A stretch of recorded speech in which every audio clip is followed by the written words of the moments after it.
That's my man for it.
are doing a panel today titled "We Need Wheelchairs in D&D: Disability Representation." So that's a bit of what we're going to talk about today. We're going to do introductions really quickly. My name is Shona Spain, and I am the Game to Grow volunteer coordinator. I'm going to hand it off to Alicia to introduce herself. Hi everybody, I'm Alicia Marie, and I'm a costume maker, cosplayer, and RPG performer. Excellent. And Mackenzie's going to take it next.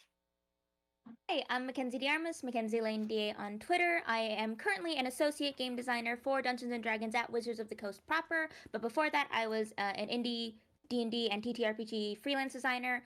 You may have seen me as the lead writer for the Islands of Sina Una, as well as one of the designers for MCDM's Kingdoms and Warfare, and a contributor to Arcadia. And I'm really happy to be here. Excellent. Jen, will you take it next? Sure. Hello, my name is Jen Kretschmer. You can find me on Twitter as @DreamWisp. You can find me on Twitch as DreamWispJen. I'm a writer, producer, streamer, actor. Do a bunch of things. I'm one of the authors on Candlekeep Mysteries. I am a disability consultant on a number of different projects, including Haunted West, which just is in the process of coming out right now. I also have consulted on board games for Skybound, Tabletop.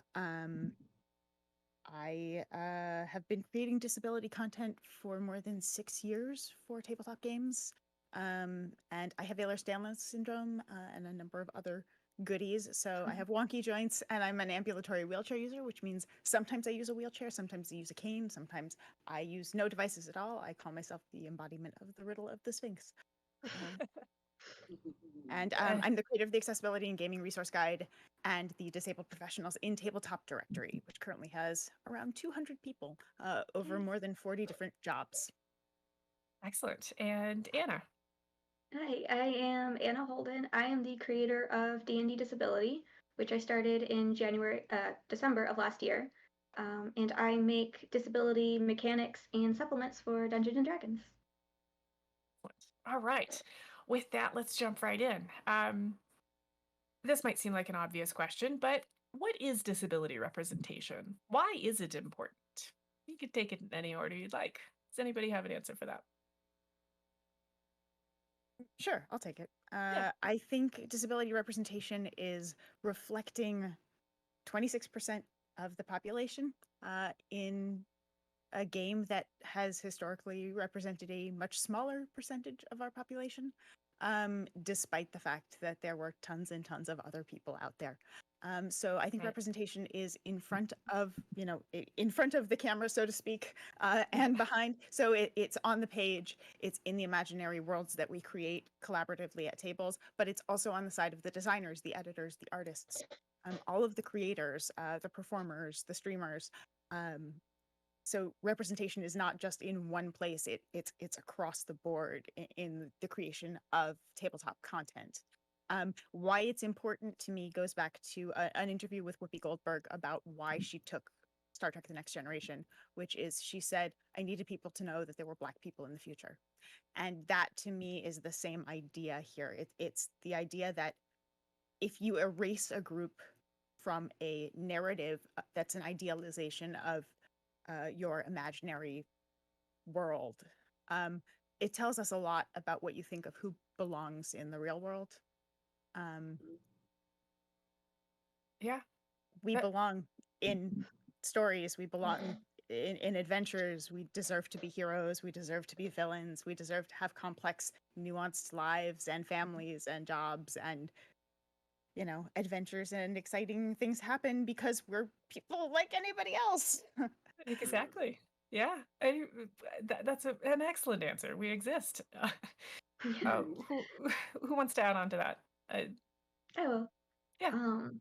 I think what it is has already been covered pretty well, but the why, since starting D&D Disability and making these mechanics so that people can create and view themselves and their characters, I have had so many people who have reached out to me and told me that they have been able to explain their disabilities to other people better because of being able to have this representation in D&D, and people who have told me they were in tears when they first saw that this happened because they had never seen, a disabled person like themselves in fantasy as a hero, as somebody who can do all of these things in even with their disabilities, because that's not something that prevents that. And I've also seen a lot of people who don't believe that disabled characters should be in D&D, and I think that that's Mhm. why it is really important to keep pushing for that and keep having that representation out there and being louder about it, because there are people out there who really need to see this, and it means a lot to them. Yeah, excellent. Yeah, the awareness part is very important as well. And here's the thing about everybody who says that this has nothing to do with them and they don't have any connection to it. Like, I think my friend Christine Bruno likes to say that we're the only club that anyone can join at any time. I say that too. Yeah, it's yep. It just happens. So it Cross-culture. affects everybody in Yeah. some way. This is not an isolated group of people. This is something that touches everybody in some way. And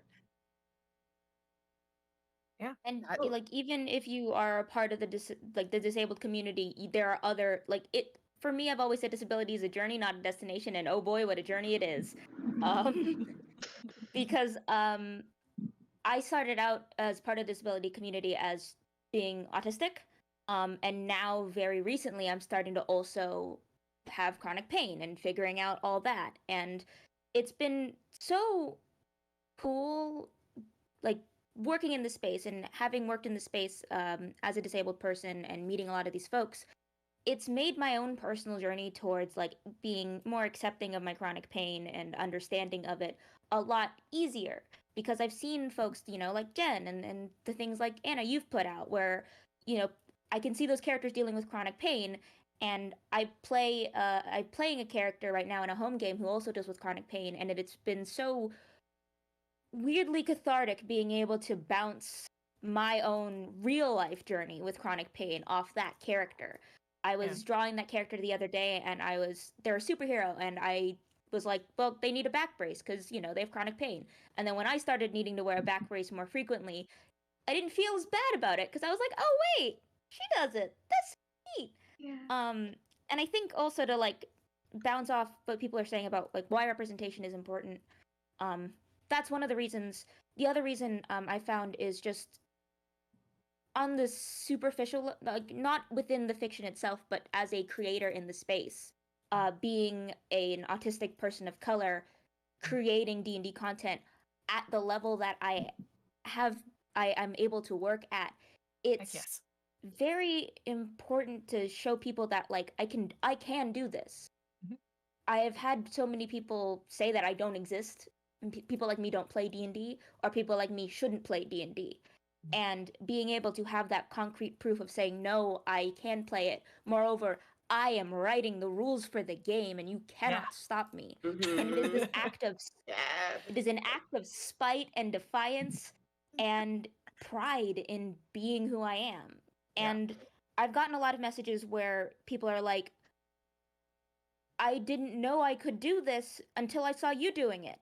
Yes. Or, this is so cool, my kids have someone to look up to. Yes. And that's a lot of pressure, but it's also so awesome to recognize that I am a person who's showing other people that there is a space for them here, and that they can exist here, and despite what anyone else says, there are people who will welcome them and will make space for them, who are actively fighting to make space for them, so that when they get here, they don't have to fight as hard to exist. Yeah, and not only that, just continuing to improve the space and raise awareness within the non-disabled community of who we are, what access needs are, what accessibility is.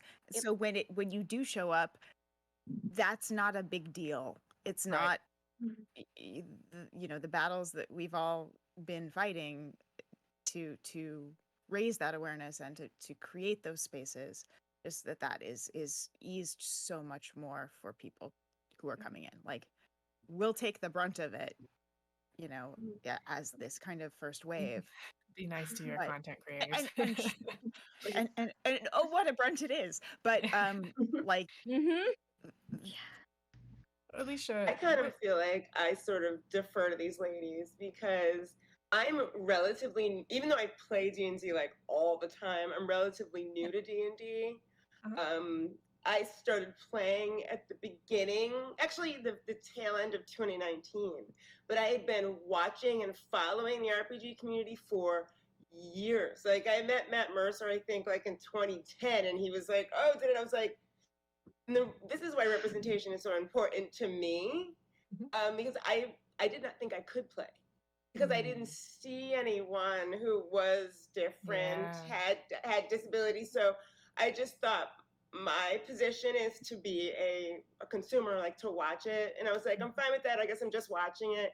When people started sharing their disabilities and the fact that they have them and that they were playing and this is how they did it, that's when I was like, well, maybe I can try it. Because before, I mean, it's funny because the community was never against it. They were always like, why don't you play with us? And I was like, oh, because I had anxiety, like my own, you know, we have our own sort of like, well, I don't know if any, you know, I don't know if you guys are just going to tolerate me.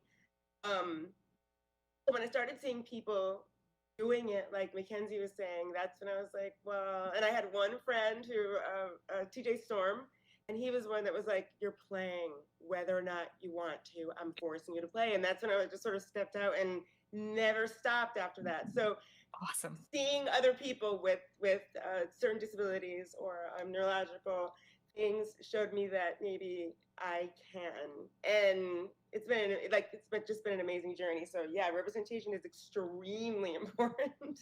Yeah. I think we've touched on this a little bit, but what I'm hearing too is that it's not just having the rules in the game; it's having the creators of those rules having disabilities themselves. Do you think that's important I as think well? if you don't have creators who are disabled, the rules that people make about disability are bad. They're just not. They're not Right. representative of the lived experience. You know, Right. it's the idea that blindness and deafness are inherently bad and are inherently binary. That it's a light Right. switch. That Yeah. you see nothing or you see. The reality is, even people who wear glasses are on that spectrum. But like, Yes. it is not binary in any sense of the word. Like there is so much nuance in disability and so much variability, and those understandings of that have led to, you know, so many issues of like the idea of disabled fakers and all of this, Yes. because people don't understand that ambulatory wheelchair users exist, or Yeah. that deaf Yeah. people can hear, Yeah. or you know, certain conditions are workable for people for things like. Mhm. So Yeah. so having designers who have the lived experience and can bring that, who understand the mechanics of a wheelchair, who understand the dimensions of a wheelchair, because like Ugh, that 90% hospital of the wheelchair. art you Ugh. see Ooh, is yeah. not, yeah. Mhm. You're like, that's not something you would take adventuring. Mm-mm. What you Nope. would take No. adventuring is going to need to be light, it's going to need to be mobile, it's going to need to be collapsible, it's going to Sturdy. need to have certain things to make Yes. sure you have enough hooks and places to put stuff. Like, Got to have that crossbow. Yeah. yeah, but the Mhm. awareness of the lived experience is so important in translating that into mechanics, because mechanics are representative of something, right? They're not just Right. numbers Yep. on a page. They To make are more realistic. there to show something happening. Yep. Mhm. Yeah, no, Alicia, It- you gave a pretty clear when you joined the D&D community back in 2019. Was that the moment that you decided to embody like the disabled side of the content? Does anybody else want to share when they sort of like this was their moment of I'm gonna do this now? Alicia? You mean like just sort of when I realized I'm just actually it was never like that for me. Like I just Okay. sort of like, Yeah. well, I guess I'm going to be doing, and I was scared to death because it was going to be live. I was scared to death, and this is something. It's crazy because I've been You started watching live? D&D. Oh my Correct, goodness. yes. Oh my goodness. Same. Brave. I did too. Oh wow. Okay. Yeah. I was like, I have no idea what I'm doing. But I think it was yeah, it did, I will say this, it has allowed me to accept my whatever things I considered my limitations and just sort of just say this is how I have to overcome them. So I used to be very sort of closed with things, but now when I go in any game or any stream, anything, I feel totally okay saying, if I didn't catch what you said, I might ask you to repeat it. And oh no, before, not I would just that. be like anxious. Yeah. I'd be anxious and afraid. But with everybody saying, well, this is what I need to do for my things that are about me. It makes me more comfortable with who I am and things I need to make it more comfortable for me to play. So that's how it's been a journey with just acceptance, things that being comfortable sharing with people, like about myself, which has always been really hard because I've always been like this with everything. It's like Yeah. safety sort of, Yeah. that's just how it is. But I think that's an important journey though, and I think we've gone on that. We've each gone on that in our own way. Does anybody have like a turning moment where they were like, now there must be disabled content? Yep. Have a 100% turning moment. Lay it on me. Because for yeah, and it's like I didn't realize this until I was like reflecting on 2020, which took a while because 2020 was a thing that happened. But so I'd been around the time was when I was starting transition from being like a part-time sort of. I mean, I could maybe do this as a job. Towards the end of 2019, when I had gotten my first job with MCDM, working on Player's Guide to Capital, and I had also gotten started work with D&D Beyond, doing guest articles. But I had also around that time privately gotten my diagnosis for autism and depression and a bunch of other neurotypicalities swirling around in my brain. But I didn't. For the longest time, I wasn't really open about it because I was like, it doesn't matter. It's fine. No one needs to know. Until I think around March 2020, when someone on the internet decided to make a tweet saying that autistic people shouldn't play D&D and they don't belong here because autism is a social they have problems with social things. D&D is a social game. Therefore, autistic people shouldn't play D&D. And that was the moment when I remember going, no, I have to tell people, because I was in a very unique position where I was a new face coming into the industry, working with well-known professionals. Right. And I remember having that moment of clarity of going, I have some semblance of prominence. I am a person people look to. Right. They need to know I'm autistic. They need to know I exist. They cannot deny that I exist here. Right. And that was the moment when I decided I have to be public about my autism. And that's what triggered it. It was this deep-seated desire to tell people, no, I exist. I'm here. You can't tell me I shouldn't play this game. I'm working with D&D Beyond and Matt Colville. You cannot tell me I do not exist. Right. That's From then it was one of those very slow things where it's like, okay, well, I'm on the autistic spectrum.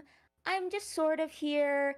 And then after a while, a lot thanks to Jen, who started inviting me onto my first disability panels, and with Jen being so open about their disability, it helped me get a lot more comfortable talking about disability and learning about disability advocacy. And then so working with Jen and doing a lot of those panels and learning a lot, from there I started being a lot more active and being a lot more loud. And now we're here.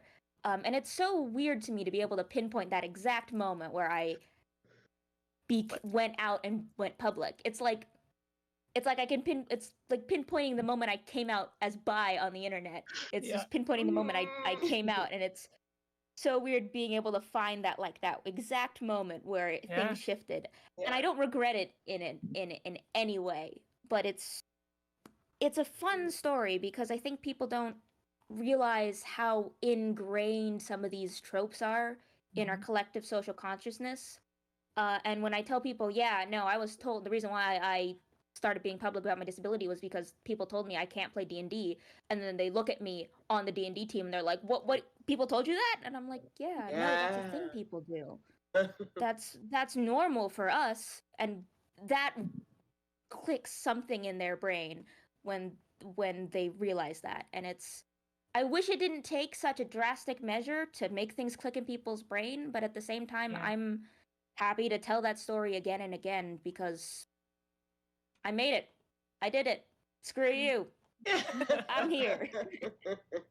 I had to jump on the Jen train really quick. Jen has been really sort of instrumental on like giving us people with disabilities or A voice, anything yeah. to be louder. Like before, Jen was like, you should speak on it because there aren't a lot of people that want to, but Mhm. don't know that they can. So, and I realized, like Mackenzie was saying, you have sort of a profile, so use it. And with Jen was like, so it's been really, really great. Jen, thank you. Hey, Jen, Yeah. I mean, think we've learned a lot from you. And Mhm. where does that come from for you? I mean, you're amazing. You Um, know this. I like, oh She's gosh. like, no. Sorry. Um, I am very fortunate that I have been involved with the community for a long time. Long before I ever was dealing with understanding that I had physical disabilities. I was, you know, doing a lot of work with the autistic community, and then in college I studied disability studies, and you know, I've been symptomatic my whole life with EDS, but Right. nobody really realized, like, until my 20s, like, I wasn't symptomatic in a way that it was really interfering with anything in my life, and then Right. it was a rapid shift. um but you know, I have learned from, you know, a tradition of people like Judy Human, and Yes. having people like Imani and Alice Wong, and, you know, Yes. these people who are out there and are being loud and being, you know, Real. they the other piece of it for me is, like, I recognize that the consequences of these actions are significant on a personal level in terms of people's, like, mental health and comfort with their own feelings, and the way that we, you know, someone finds out, especially right now where there's this massive upswing in disability in this country, uh, changing the way that the fear people have around disability is so important. Like, Mhm. if you Yeah. are less afraid, we can actually start moving towards how can we make things easier, how can we find solutions here for people to have easier lives and continue doing the things they love. Right. But also, there are serious consequences to ableism. There are lethal consequences to ableism, and Yes. disproportionately affecting people of color, and multiply marginalized people. But, like, if we don't talk about this stuff everywhere, if we don't address it in media, if we don't address it in interpersonal conversations, if we Yeah. don't address it in games, you know, what are we doing with our time when we can Mhm. Mhm. do that? Like, we've been given this amazing privilege to have this platform and this opportunity, Yeah. but it's also, everyone deserves to be represented in a game. Like, Mhm. up until now, if you're a straight white guy, like, you've always been able to put yourself in a game with no question, Right. and no one's ever told you that, you know, how dare you exist in your fantasy world. But the Right. second I put ramps in a dungeon, like, Sorry. there are I death roll so threats. strong. Yeah. Like, Yeah. because there's a You have to something that's defend it. already in the Dungeon Master's Guide, and Right. that's has precedent in history. But Right. I'm giving people an opportunity to put someone like me in that world. I'm giving myself the same opportunity that plenty of other people have had forever. Right. And I played this game for 20 years. Yeah. Like, but that is seen as, you know, criminal at the very Too least much. by Yeah. some people, and Yeah.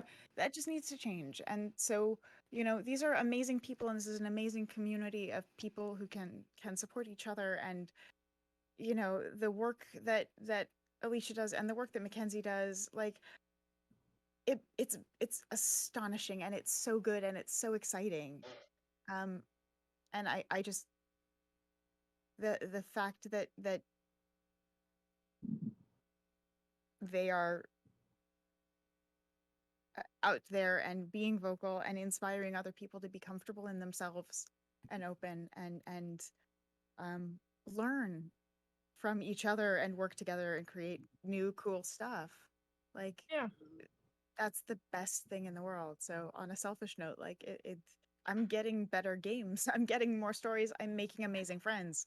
Like, yeah, Yeah. I feel like I'm rambling now because I'm totally flustered. You're fine. Okay, Sorry, well, I didn't mean to I'll put you jump on in the real quick. spot. I'll jump in real quick. Anna, you started D&D Disability, you said last December. What Mhm. what prompted that? Why did you need to do that? Why did you want to do that? Um, Besides it being awesome. I was Blast. diagnosed with fibromyalgia the September before that, and Mhm. so that was, new for me, and kind of having a hard time processing that because I was a pretty, physical person. I have a sport dog. We do a lot of active things that I couldn't do as much anymore, and so I was starting a new campaign around that time, and so I made my character have chronic pain, and that helped me kind of process all of that, and it made it easier to accept that myself. And I had seen the lovely things that went down when Sarah released the combat wheelchair, so I already knew that the community was, yeah, Yeah, yeah. fun. So I already knew that the community was both a not great about this kind of thing being introduced and also really needed it. And so when I put together the chronic pain mechanics, I was kind of just a realization that there was no reason to not do this. Fair. And I just kind of ran with it. And here we Yeah. are. I do want to spot like you for a moment, Anna, because I remember following like D&D Disability and stuff when it started out, and then Yeah. I think and I was seeing so it grow is excited. super cool. It's so Because great. like for the longest time, for me personally, I was always. It took me a while to like start playing characters who had my disabilities. It took me a long time to start playing characters who were autistic. Yeah. And seeing like seeing you put out the mechanics for that made me go, wait a minute. I don't have to just make it a story thing. Mhm. Wait, I can make it a mechanics thing. And so Mhm. like I have a character who I've designed like autism mechanics for based on my own experiences. And I don't think I would have done that if I hadn't sort of seen some of the work you had started to do with like connecting the story of disability with the story with like with tangible mechanics. And I think that's super neat. Thank you. Yeah. And it just the work y'all are doing is just really exciting. But there's got to be some challenges you run into, and I know we've hit on a couple of like the community pushback. Yeah. And I know that's going to be a primary one. Are there other kinds of challenges that you've run into creating this kind of content? Yeah, I mean, certainly the pushback is always Huge. a thing. But I think also on the flip side, there's a challenge where people are well intentioned and just can sort of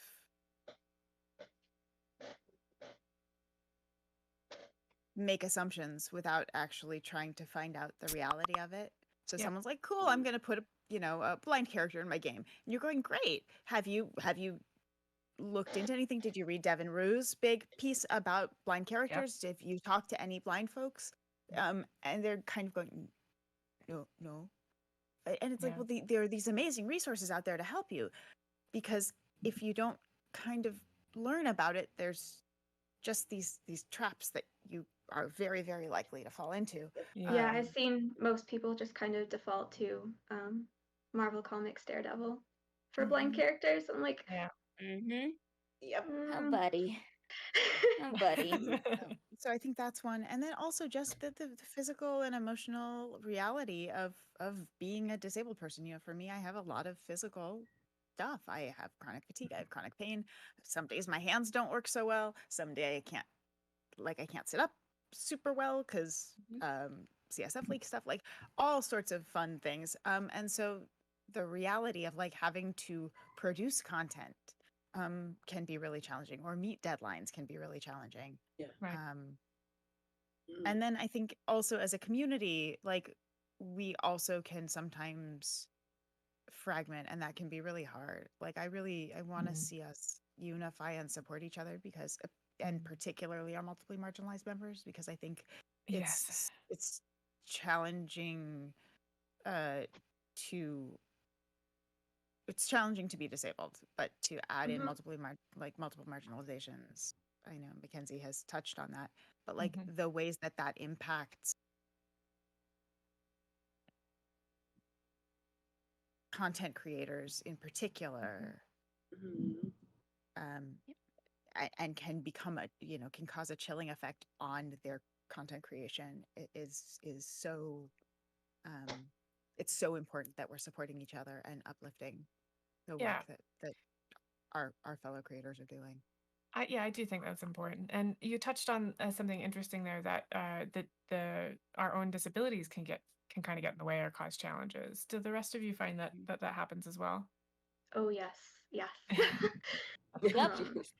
It happens a lot. I God, mean, I'm so tired. yeah, the reality is that most of the work I do is done while laying on the floor or the sofa or just like completely unable to get up because I have POTS. So like too. standing Yeah. up will knock me out forever. Right.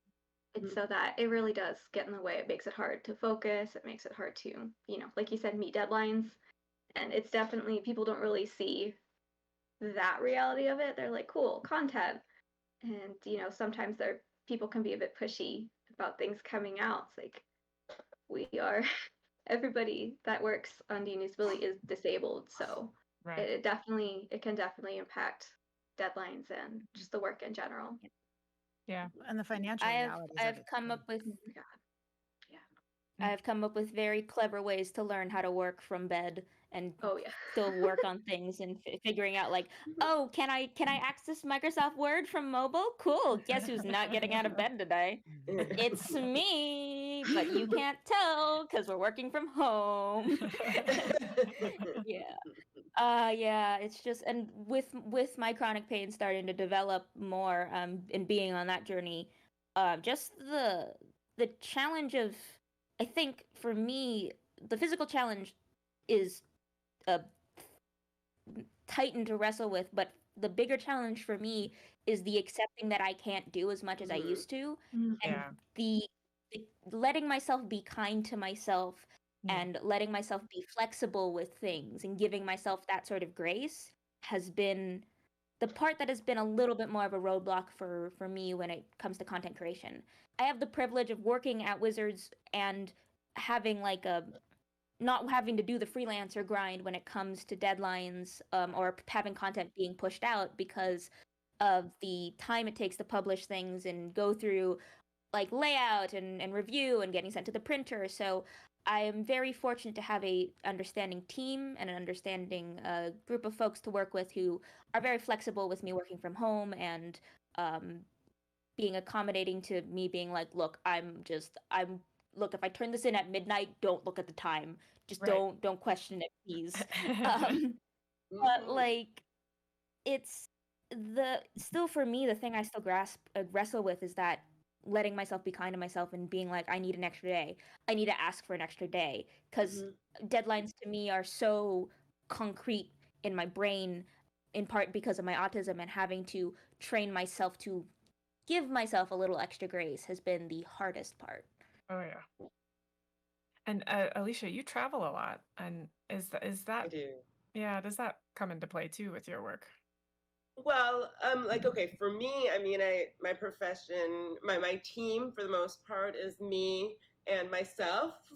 So I'm in a profession where, a lot of what, I mean, if I'm working for a company, like I usually have a lead time. So I'm in my ADHD part.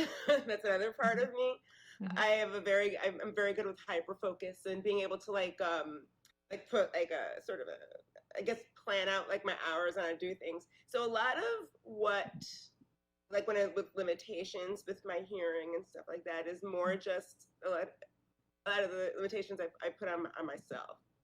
And I think one of the toughest things to do with this or with anything in general with hearing is getting over the anxiety of feeling like a burden to people, and that holds me back in so many ways. That part, and like when Jen was saying and you were saying that the journey part of the thing is accepting that I can't do everything the same way other people can, and being totally okay. Getting over being totally okay with telling people that I can't do this way but I can do it this way instead, and just being like, this is how it is. If you don't like it, you can stuff it. Mhm. It took me a while to get there, and Right. I kind of want to go back in the past and like slap the old me in the face. And I do credit D&D and playing RPGs and Yeah. beating Jen to making me stronger in that voice. So with limitations, a lot of them, yeah, the world gives pushback, of course, Yeah. but I've become stronger in being like, okay, and you mean nothing, and doing things my way and being okay with being loud Absolutely, yes. about it. Yes. Right. Take off And I your think it magnet. kind of ties. Yeah, I think it kind of ties back to what we were talking about with like representation, where it's a lot easier to say, "Hey, I need this accommodation," when you have other people at the table who are confident in asking for those accommodations, and you feel a lot more comfortable being like, "Hey, can we be more conscious about how we represent disabled people when there are other disabled folks at the table?" Yeah. Or even like expanding to other things where it's like, I'm more confident in asking for representation when I'm at a table with people who are like people of color, because they also understand it is not the same struggle, but they also still in some way understand the push for representation and that intersectionality of identity and representation and inclusivity. And that's one of the other things that's so great about having, a whole table of disabled TTRPG creators. It's like I feel so much more comfortable asking for accommodations and like chewing my little chew stim toy around you all, because I know you are going to be more understanding. Yeah, I think we're still in a world that thinks that accommodations are special favors, or like creating an uneven playing field. You're getting some special perk that people who are disabled are wanting extra things, and that's not at all what it is. We're trying to just equalize so we can have an equal shot, our equal access to things. It's a right, not a privilege, and Right. it's really tough if you're the only person who's asking to use that right. Yeah. Yeah, having that representation is very important for yourself as well as for the community, it sounds like.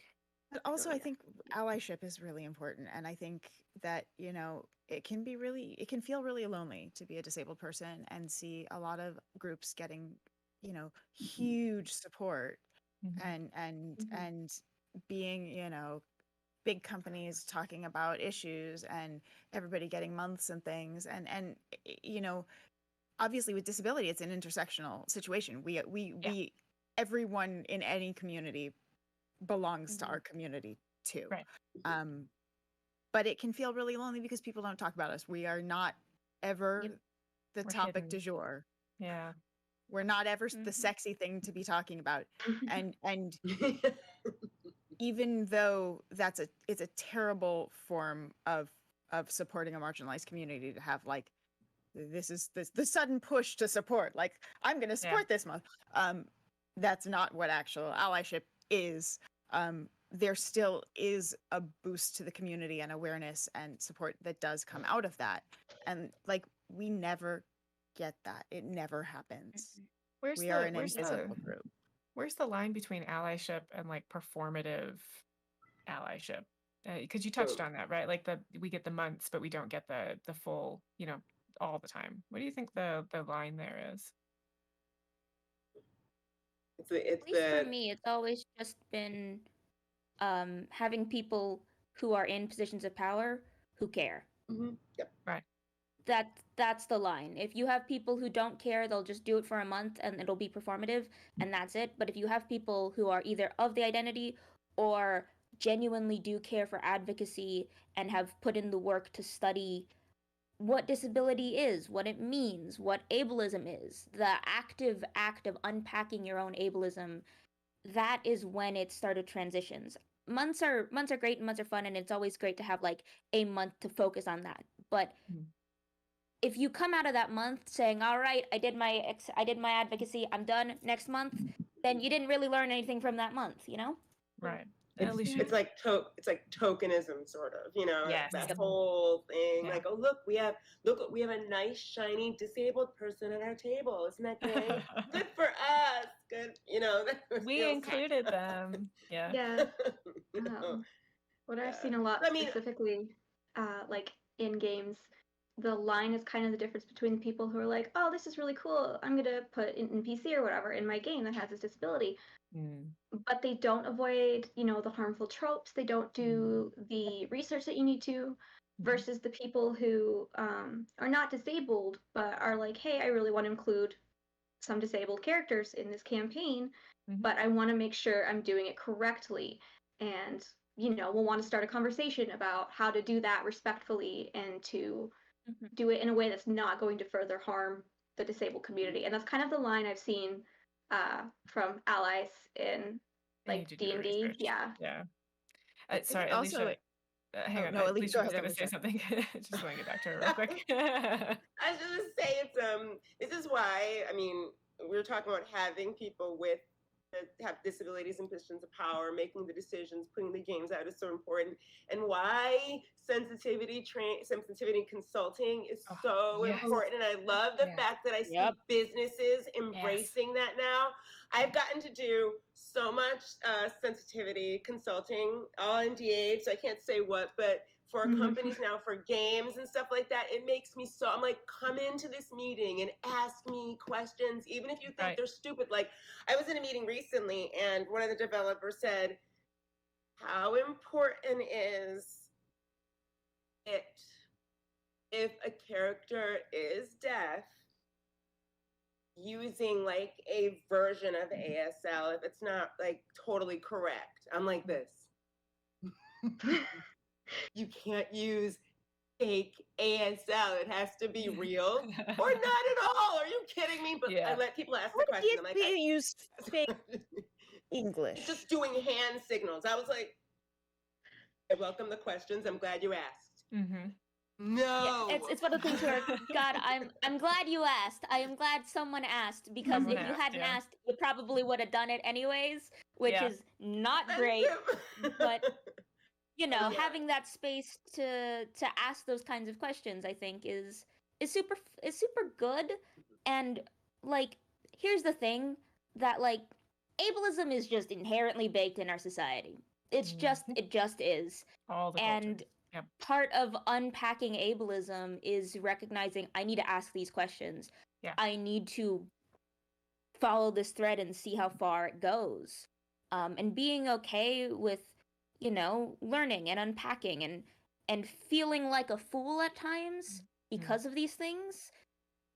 Part of good advocacy and part of good allyship is accepting that I was raised in an ableist society and I have things I need to unpack. Like, I have things I need to unpack and I'm disabled. Yes. But that willingness to feel like a fool, willingness to feel wrong and accepting it, and then move past it and learn, that's a huge part of advocacy that I think people don't quite get, because there's a big fear of being wrong. When the reality, true advocacy is, I am wrong. I accept that I'm wrong. How do I stop being incorrect in this way? We've talked a lot about research and that kind of thing. Is there a wrong way to get this kind of information? Is there a right way? So, I mean, two things. One, I just really want to quickly go back to the allyship question, because I think one of the things that's important if you are an ally is a willingness to take a step back from your own success to elevate someone else's. I think part of allyship involves that willingness to take the hit, to make sure that other opportunities are happening, or that people are getting recognized, and to speak up and highlight people and elevate people who may not be getting recognized, and put yourself on the line for it. So I think that's a really important part of allyship that doesn't always get mentioned and is key to it. I think that is important. Bad information. I mean, no disabled person is a monolith, and the community is not monolithic. There are lots of perspectives within it. I mean, I certainly know what I think are the more appropriate ways to go with things. There is certain language that I prefer for things. I prefer identity first language. Some people prefer identity first language would be, I call myself a disabled person, not a person with disabilities. That's person first. For me, you should see me as a person regardless. I should not have to Right. state that for you. Right. And I don't see disability as an inherently bad thing. I see it as part of who I am, the same way that I have red hair or, hazel eyes or am, my height or my size or whatever. Like, Mhm. I am also disabled. That's part of my descriptors. So I think there are certainly places that I would say that information is not awesome. Like, someone goes to a certain organization that I'm not going to mention the name of, and they're getting their information from that particular one. And I think we all know who I'm talking about. If you don't, I'll tell you should- after the panel. Should I say it? No, don't, please. I Okay. don't want any of their attention. Yeah, I don't want to set. I don't want any of those celebrities or any of their attention. That They is deserve it. notorious for their treatment of certain Of that community, yes. disability and community. Yep. So I would not want someone going and getting information from them, even though they purport themselves to be experts and maybe one of the first Google results that you would get. So yeah, I think there are places that no, I would not want people getting their information because I think some of it is harmful. But like a place that I think is a really good place to get information, the Fate Accessibility Toolkit. Like, this is That's a a great kit. phenomenal book. I like This that is you like could the- just pull it out. You just, here you go. I'm kidding, like, I want to have this You like just like tattooed on you. Yeah. tattooed. Yeah. I can't say enough about this book and the people who worked on it, and also Kuna-san who edited it and wrote on it, and like this thing is a masterpiece. I cannot recommend it highly enough to everybody. It's the Fate Accessibility Toolkit from Evil Hat. It's all dedicated to accessibility. It's geared toward Fate, but everything in it can be applied toward any system. I've seen there's it 20 used. Yeah. pages of ASL signs for gaming. Yep. Like, it's an amazing thing, and the work is beautifully done. But we've got a lot of intersectional communities here, so I assume like you can't just walk up to any disabled person and be like, you're going to answer all my questions about this, right? Oh my god, please don't. Yeah. Please don't do that. Guys, no. Just like, I cannot speak on being blind or deaf. That is not something that I can talk about. Do not expect me to talk about that. I will refer you to someone else.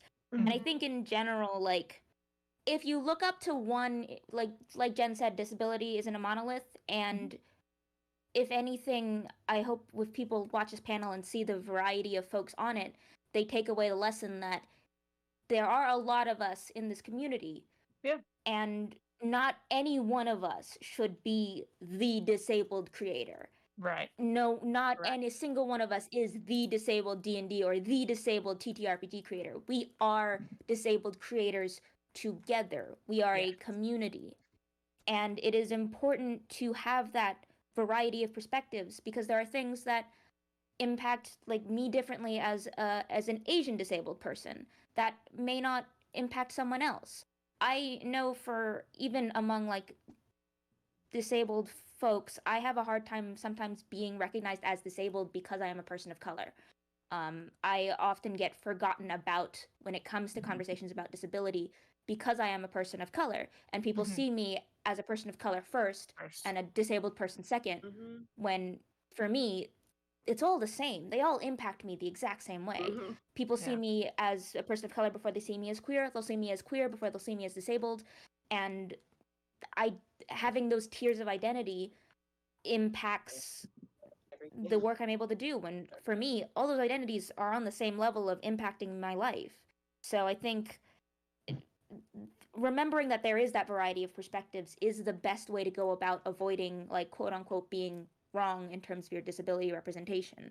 Right. It's just remembering that we are not a monolith. Our disability is a spectrum, and our community is wide and vast and vibrant, and not any single one person can be your disabled figure. Okay, 100%. we are getting close to our time, so I'm going to ask you two more questions. I think we could probably talk about this forever. And I really appreciate what you've shared so far. But if you had a piece of advice you wanted our viewers to walk away with, what would that be? Like, what do you want them to remember from this? Yeah, go for it. I'll start.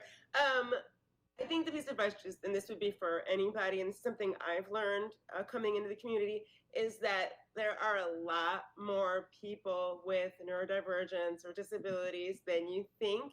They're just not as comfortable as we are being loud Right. with it. So it's always good to keep that in mind when you're playing or coming up with a game or a character, because there could be somebody at your table that's struggling with something.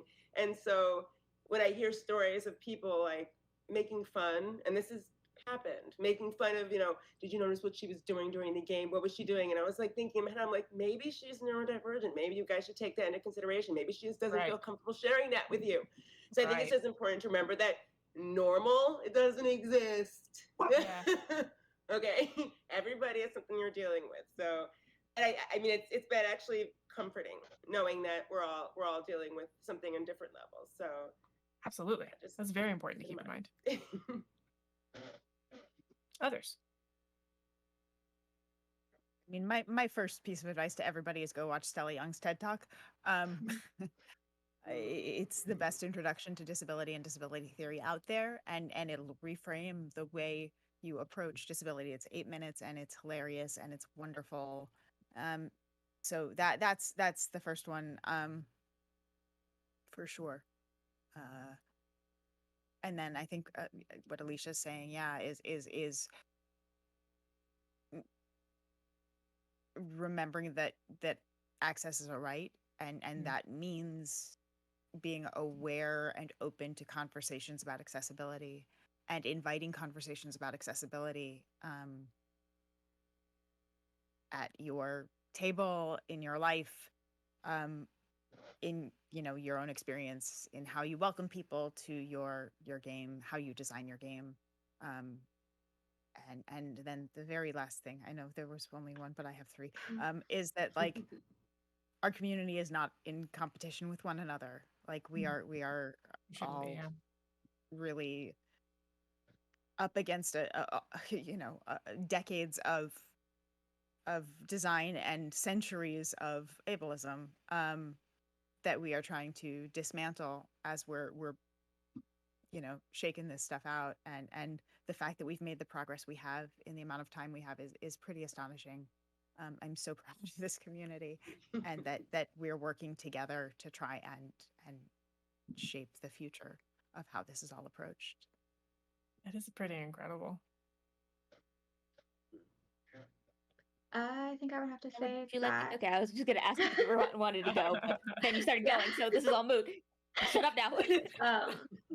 If you are a disabled person who wants to get into the TTRPG community, that there are people that are very, very loud and against that, but that's all they are, is they are loud.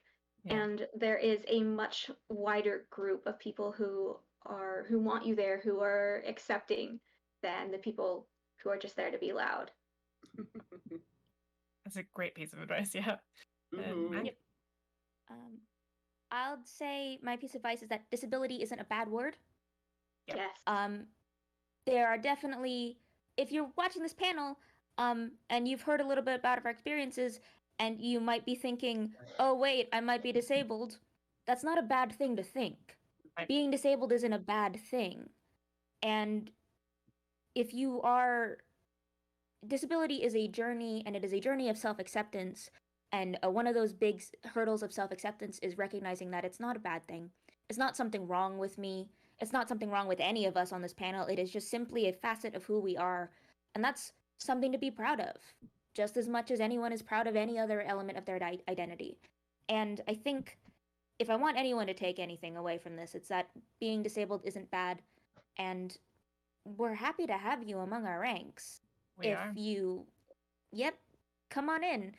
If you end up Water's fine. realizing you're disabled, or you get that diagnosis, or even if you don't, like, hey, we're here. It's not a bad thing. It might feel like a bad thing for a little bit, but we'll help you work through it. Yep. And we've got a bunch of folks here who are very excited to show that in our games and in real life, that we exist, we're here.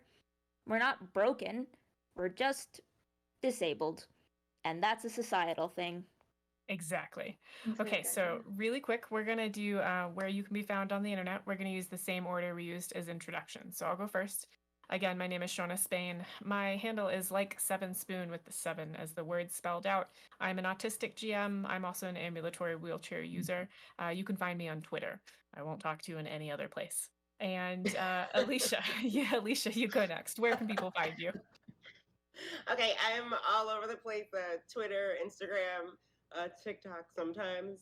Mostly Twitter because it's my favorite platform, but everywhere at Alicia Marie Body. And I'm usually making costumes or playing RPGs. So some interesting things coming up, but because we live in Hollywood, everything is NDA. So you just have to wait and see. So Thank you follow for her having so me. you can figure that out. Yeah, perfect. Mackenzie, you're next. Where can people find you?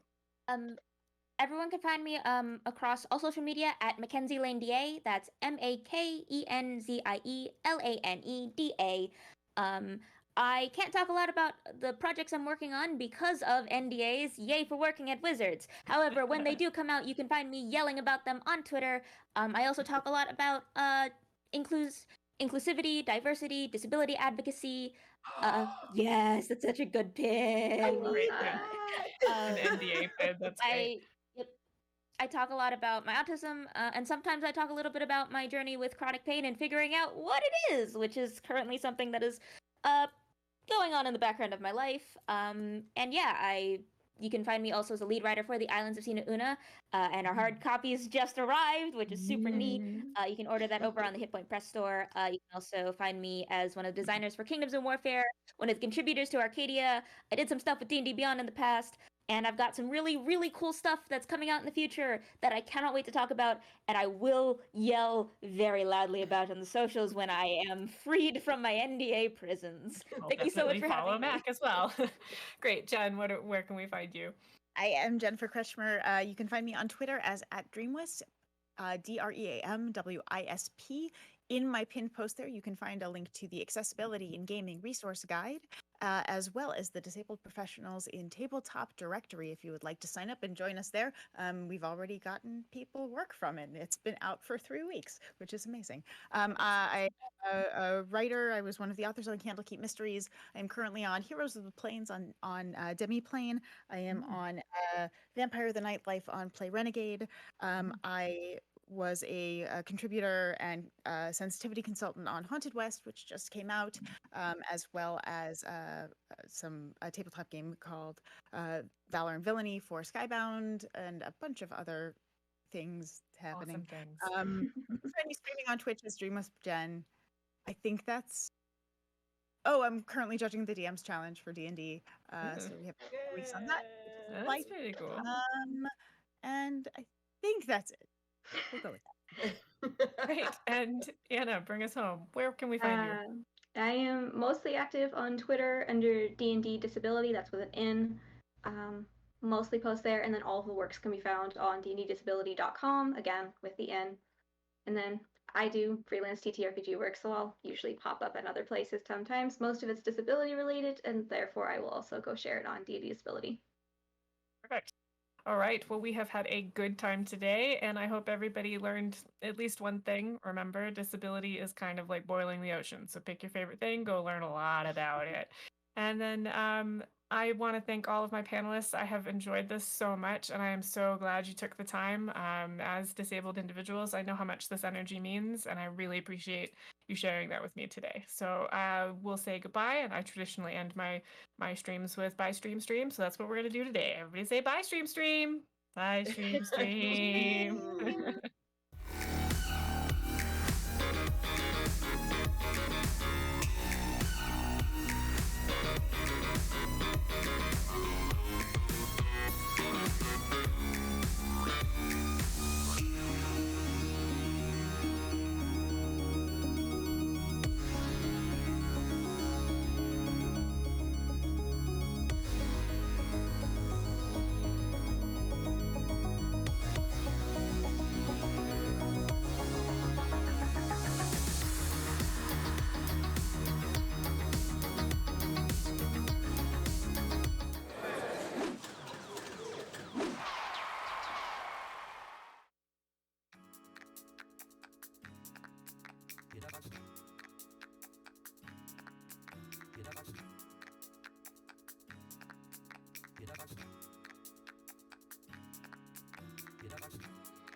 welcome to Blurring the Lines Between Games and Films. We've got a fantastic panel today.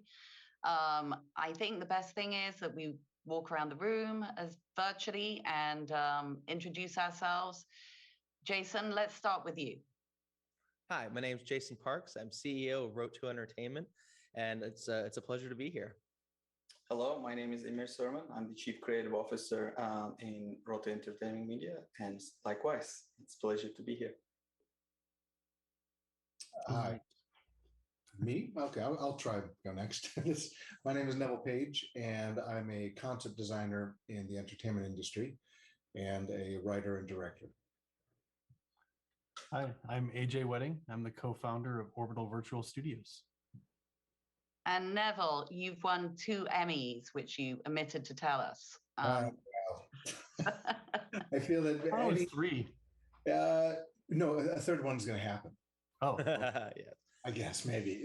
To me, winning an Emmy, which is a wonderful privilege, you have to know that it isn't done alone. It's a group effort. So I guess I'm pretty modest about it because it's a group thing. But yes, I'm very fortunate to have a couple Emmys in my life. I'm Louisa Spring, and I'll be moderating today. And I own the consultancy Sam Immersive. We concentrate on XR and 5G, and gaming. So I want to get started here with a question for all of you. You know, the line between gaming and film is being blurred in many ways. One in particular is through immersive entertainment. With VR technology being so readily available now, you know, with Oculus Quest, etc., fans can place themselves into their favorite movie franchise and TV series. What does immersive entertainment mean to you? And how do you see it advancing in the future? Should we start off with Amir with that question? I think, you know, we're in a really paradigm shift, you know, especially the last 5 years to get to see, I think it's 2016, when finally VR started becoming mainstream.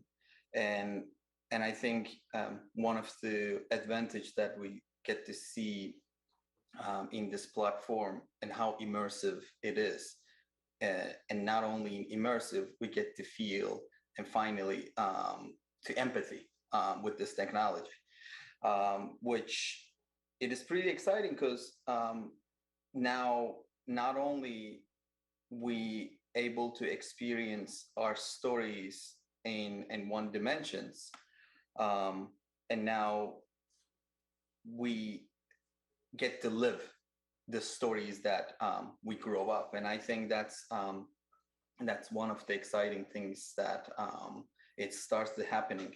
I think for me, you know, in the last couple of years, and what Rota has been and focusing on is the empathy.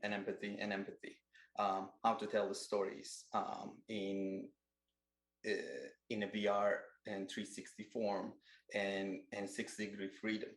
So, and how this technology is affecting films and how the films is affecting the gaming.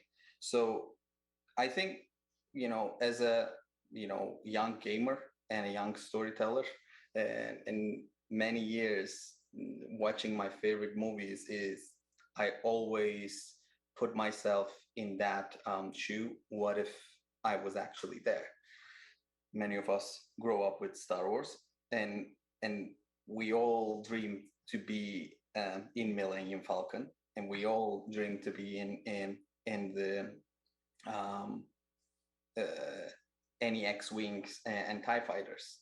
So it is incredible right now. Not only the new generation can literally just get to see their heroes, but they can be the hero inside that franchise. They can navigate in those ships to experience way differently than I experienced those franchises. I think that's one of the most exciting thing about blurring the line between the VR and the movie franchises now. And one question actually I did want to ask all of you, because Actually, what you just brought up is very true. I was a gamer when I was very young. My dad was the head of Atari in the West Midlands. So when I first saw VR, I thought, holy hell, I can be in the game. This is fantastic. So, Neville, maybe you could talk to, when you first saw kind of VR, it might have been a while back, I don't know, when it first came out, and, how you see kind of VR and, film merging together right now. I was very young when VR came out. Not.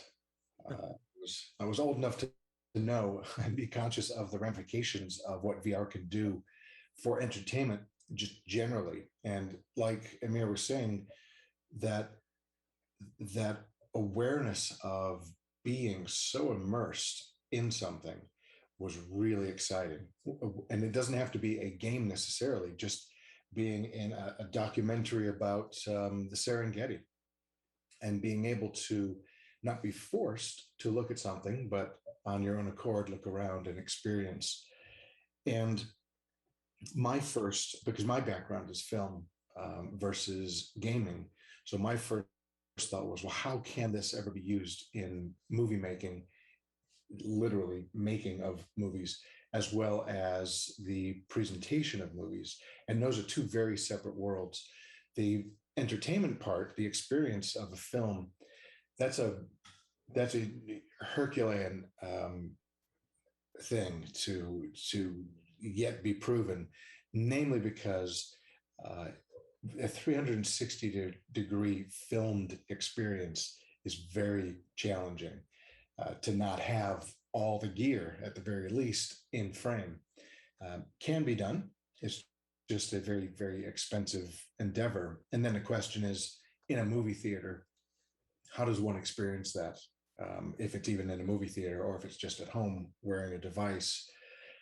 So it's kind of like when 3D came out years ago, like in the 50s.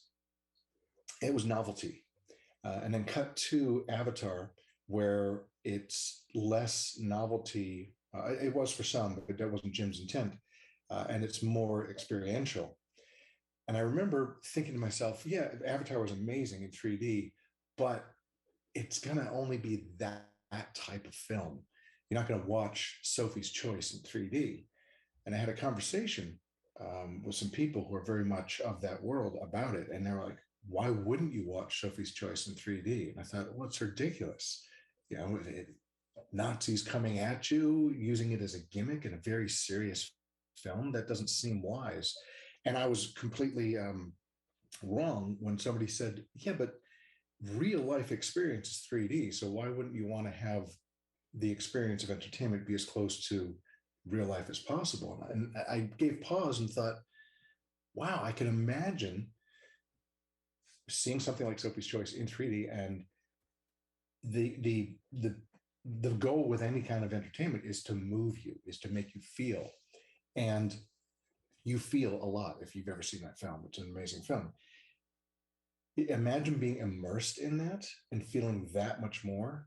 That's a scary notion versus just being entertained in an X-Wing, all of a sudden feeling Sophie's Choice for real. And I think that's where it's a really powerful device to have it be completely immersive. So it will get there. And I could talk personally for hours about the process of making movies using virtual production now, which is it's liberating. It's so exciting.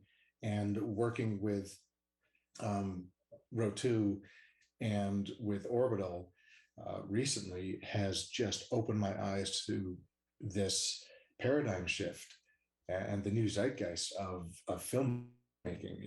It's so exciting what's happening. And I won't take up all the time talking about it because I'm sure there's many questions, but we are in a world right now that is allowing so much more to be experienced in such a much more intimate way. Luisa, I just want to add quickly what Neville said, because I think it's pretty important.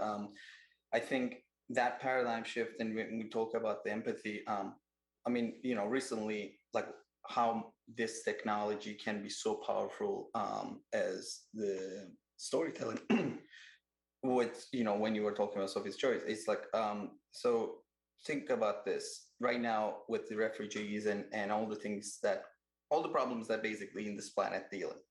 But if we can pick one topic, we can now, like, countless documentaries and people watch and all, and you get in a different experience watching a documentary.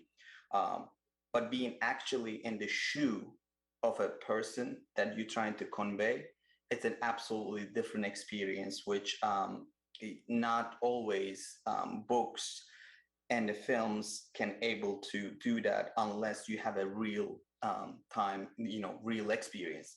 The closest to thing real experience now is this immersive medium, virtual reality or augmented reality. You just said something that made me think of the idea of first person shooter, which is the classic term in the game world, is maybe now it's going to be first person viewer, where you are in the shoes and you do look around and you do have choices as a viewer of what to look at. And maybe it's contained a bit, but you at least get to focus your personal attention onto something. Actually, if I piggyback off that, that's exactly what Amir and I have done with Rhythm of the Universe Ionia, our first VR game out coming very soon, which is you're the perspective of a young child named Allegro, and you're with your sister Allegra, and the whole game is experience exactly what you just said, a first-person interactive epic saga where you simply the gameplay is the experience of the environment around you, and that's the power VR has. Yeah, I think you guys are really hitting it on the nose. I mean, where we're at right now is such a exciting time. I mean, with what you guys are doing with VR and what we're doing with virtual production together, and seeing all of this stuff is really amazing. But I really still feel like it's in its nascent stage. It's we're seeing now with a lot of those lines, like you're talking about, lines blurring. We've seen early attempts at the sort of choose your own adventure movie, with Bandersnatch and a few others, and the video game side of it, where you have full control of everything. And where is that going to land in entertainment? It's probably going to be closer to the gaming side, I think, than it is to the movie side. But I think that the creatives are going to be what drive that. The technology has proven it's capable of anything. So it comes down to the creatives to say, all right, this is what we want to do. And then technology can fill in the gaps. Yeah, that's fantastic. So actually, and Jason, I know you jumped in there. Could you just talk a little bit more about, obviously, Ionia that is coming out, which is a game coming out in September, and also the moment, because I know that you were working on other kinds of film, etc. And then you had a kind of hit on the head moment where you just saw that VR was the future and you wanted to start gaming. So coming from a film background as well, maybe you might talk about how you also transitioned into gaming too. Oh, absolutely. I think first also to go into that off of what AJ was saying is that I see VR as this tool for film, and let me say it like this: VR has two principal utilities for me. One as an entertainment device, and it most certainly has grown to be that significantly with the Oculus Quest 2 and even with PC VR, PSVR. But as well as you now can use a tethered VR headset and you can step inside a movie set. It is a utility. It is a tool now, and that tool will continue to grow and be more and more useful to filmmakers and all sorts of entertainment professionals. So I'm very bullish on VR in a lot of different ways. And so something Amir and I did was about 3-4 years ago.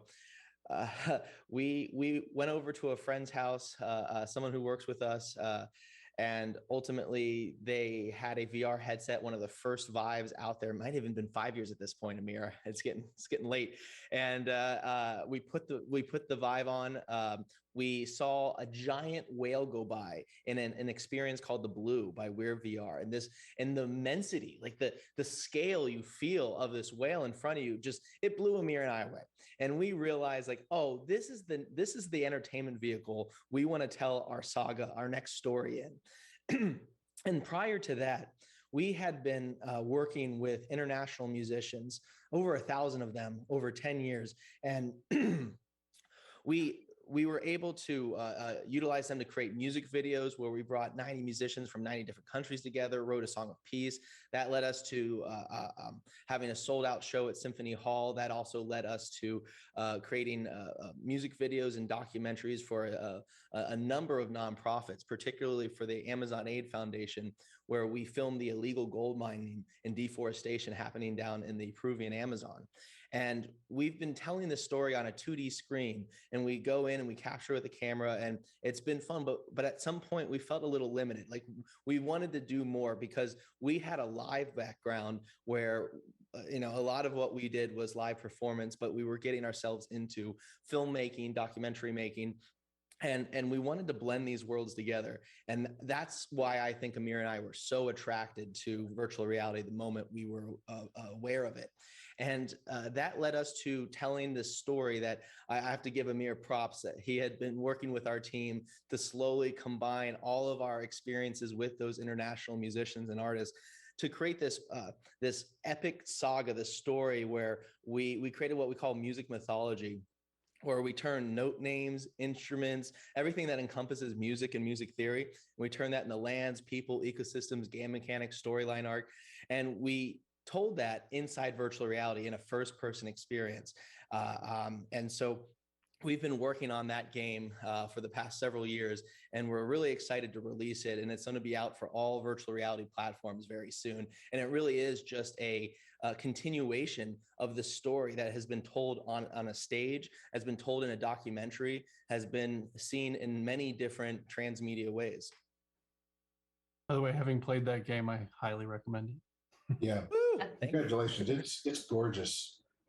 And you bring up something that I struggle with too, which is the whole documentary thing.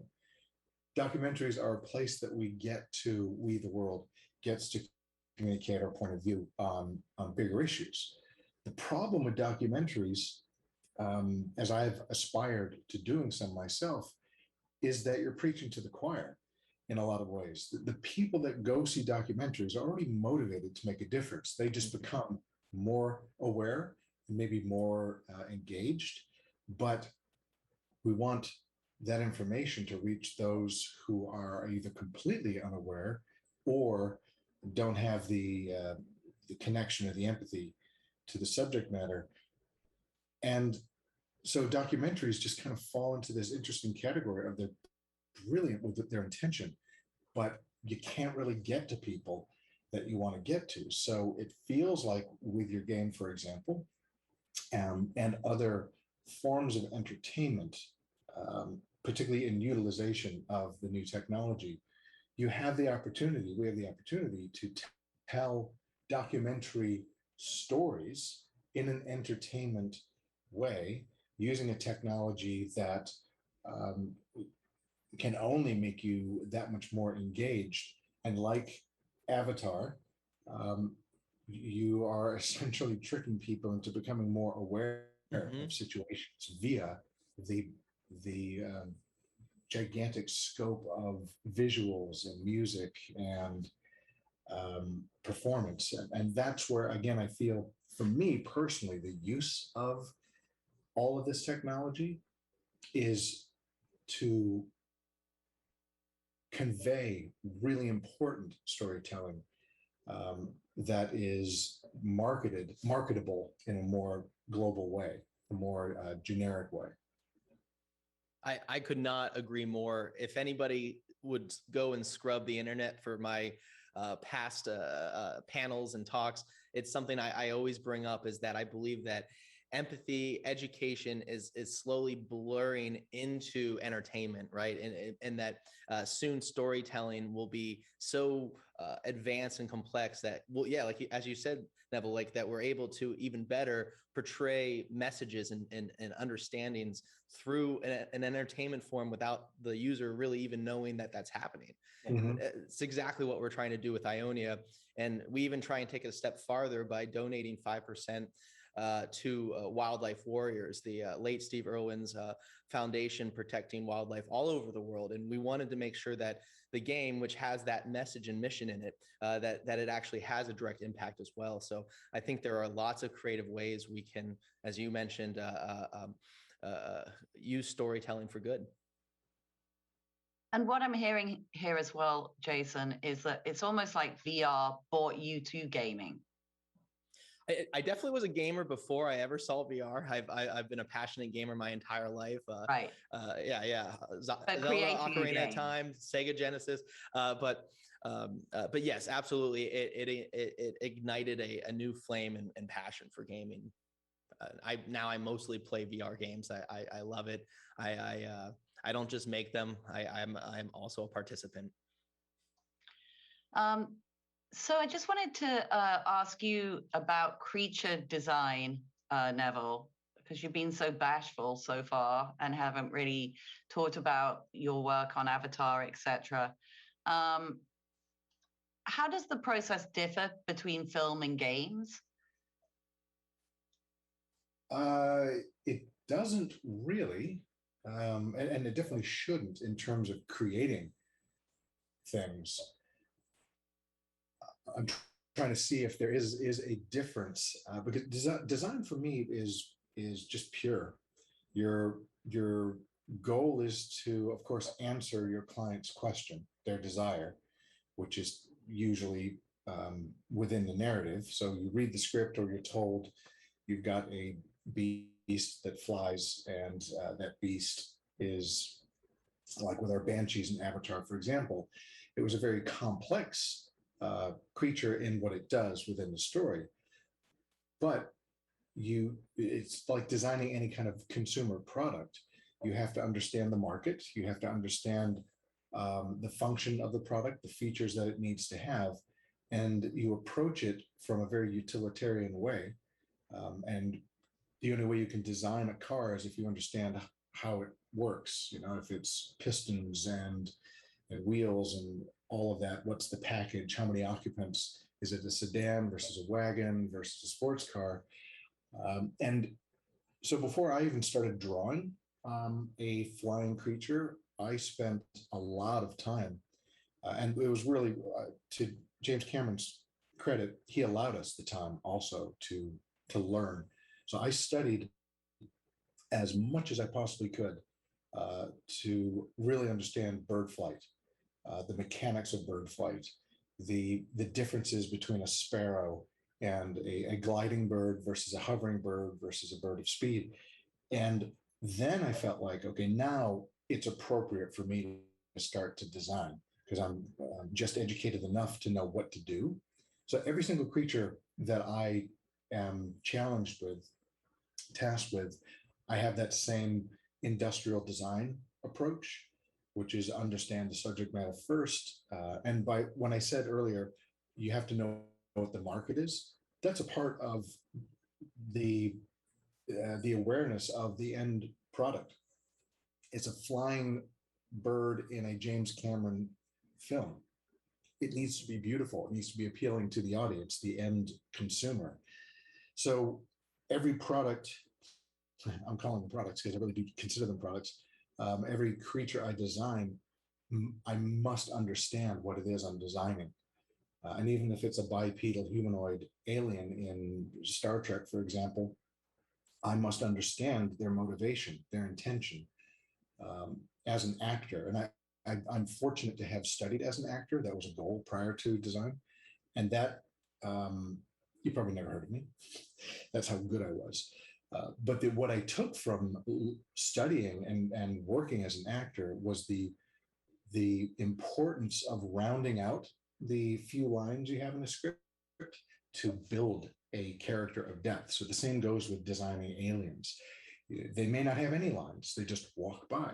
Well, I might be the only one that knows, but I'm gonna know everything about this character's background, if it has a wife or a husband or both, children, what it loves to eat, its propensities, its habits, and it allows you to have and infuse intimacy within your character. And I think that that does show versus just having something with big teeth and glowing red eyes and, kind of the classic go-to primal conveyance of terror in a creature. Because pretty much every single creature I have to do, there's a moment where it's like, make it vicious and terrible and all those things. And you have to do that, but you got to understand why it's doing it to give it more interesting motivation. And I apply that to everything I do, dare I say, in life, is understand it before you act on it. And it just helps you make fewer mistakes, quite frankly. I think I can add to that too. I think it's very encouraging to hear that, from you, Neville, because I think, all of us as an artist, most of the time we do research online, get to see a lot of fellow artists and younger, designers. And I come across and always see, and, some of the people, I meet too, they're gorgeous designs, people coming up.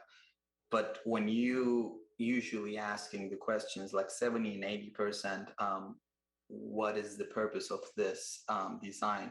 Why it has these X things on it? Usually they don't able to, that much back it up with the idea because research is not done. It usually the answers comes where it looks good. I did it versus is the functionality, which is again a great and art versus. But even I think looking at the great artists that we admire, even in the 300 years and 500 years old, the paintings, it's not painted just to paint it. It looks good. Is the colors? It looks good. There's always the well taught inspiration comes from there, and research comes from somewhere to able to put it together. So that's something that I think it's very encouraging to hear, and it's a great advice to any designer out there that I guess to have a little practice of researching. Yeah, I would love to hear actually from Jason and Amir about the characters in the game Ionia, because you do have characters in there that you developed, and what, for example, one of their motivations is. I mean, kind of having this backstory is really interesting. Yeah, absolutely. And Amir, you probably should take that away. But just to start it, it had to do a lot, and it perfect for the topic because we were blending film, or at least this storyline that we had, with gaming, and the understanding was that, hey, the whole universe, even to the name of the continent, which we call Pangea, right? It's a supercontinent broken into 7 different lands that are combined together, and those lands are based on the modes of music: Ionia, Doria, Phrygia, Lydia. That's the Ionian, Dorian, Phrygian mode. That everything had a meaning and a purpose tied to music theory and tied to each other. The different lands had relationships with each other that were all thought out before we ever even created a gray box in the Unreal Engine. So we most certainly took Neville's advice several years ago, or I should say Amir did when he started, and making sure that our story was sound, and that even Allegra, our main character, the feathers on her face, the green tint of her skin, everything about her, even the symbols on the satchel she has at her side, all represent something significant to the story and ultimately ties into the universe that you're in. And one of the reasons I think our beta testers, our demoers, and everyone who's tried just get this sense of what's a good, like, I hyper realize it, like this feeling that this is well made and ultimately a part of something much bigger. So Amir, you probably can talk a lot better on that than me. No, just I think closing up that is, I think, people love details in any way, whether, I think AJ can relate to that. I think you can talk about that too, like any environment that even goes in a set, like anything that, working with Neville or any ex people that, we've been in doing some, really fortunate works on a, Orbital's LED wall. But even then, it's just like anything, putting in the background, now we talk about the creatures and we talk about the characters, but also we're talking about the environment. It's the same philosophy of goes into why details matters. If anyone, and sometimes I do hear this, and which is sad, in some ex people out there that don't worry about that much detail. People never going to catch it. Wrong. People always catch it, and people always appreciate it. And I don't like that mindset that you trying to dumb people down by saying, you're paying attention too much on there.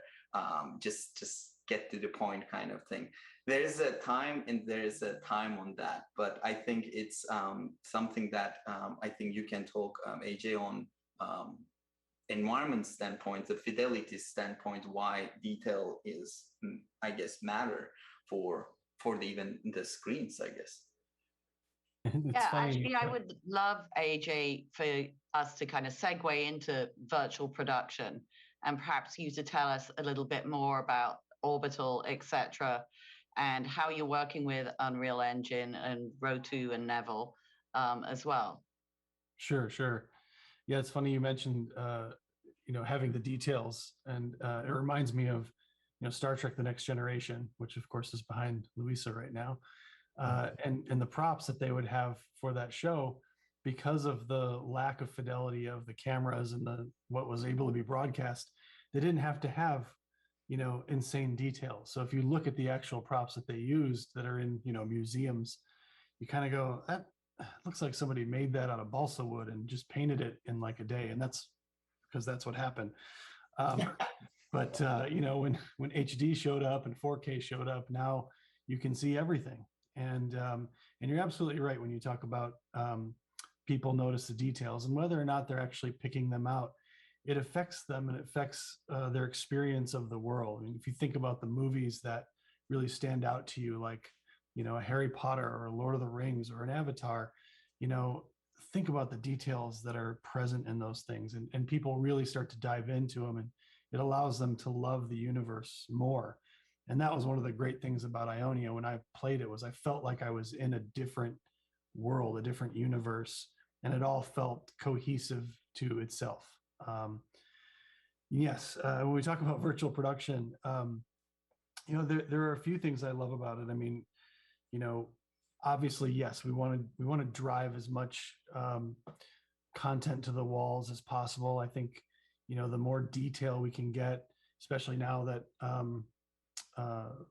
Unreal Engine 4.2.7 just came out in its full form, it's allowing a lot more ease of use of the technology for us. And obviously, the more we can, add video cards and GPUs to the system, we can continue to drive more content to the walls. And really, it's just about creating that universe that that feels real, that feels immersive for film. And just to piggyback on something somebody said earlier about VR, and how, I think Jason was saying how, he's big on VR because of all of its capabilities. You're absolutely right. When it comes to filmmaking, it actually takes the process of filmmaking and makes it easier and more seamless for all the departments.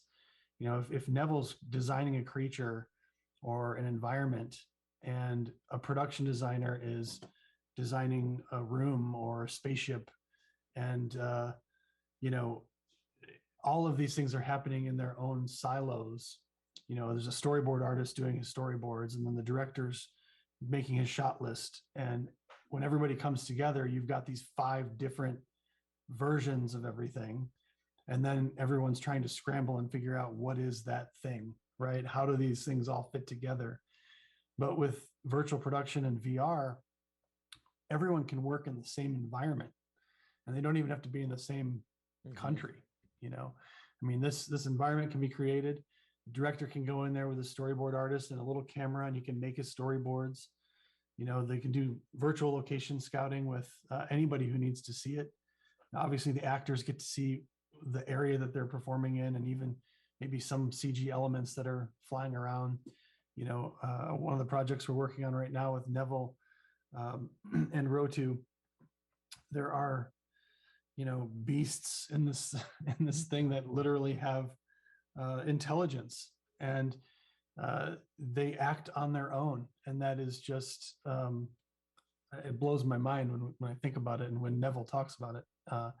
You know, these are the things that are, again, just the start of what's possible. And you know, we're building some pretty big stages in Los Angeles, and looking at a few other locations as well to support this, because we're really big on where we think this can go. And much like Neville said earlier, it's not just going to be, you know, the avatars of the world. You know, you're going to start seeing this in regular primetime Law and Order type TV shows. You know, you're already sort of seeing it. I mean, if you see any scene where someone's driving a car, you know, 80% of the time that's going to be inside of an LED stage.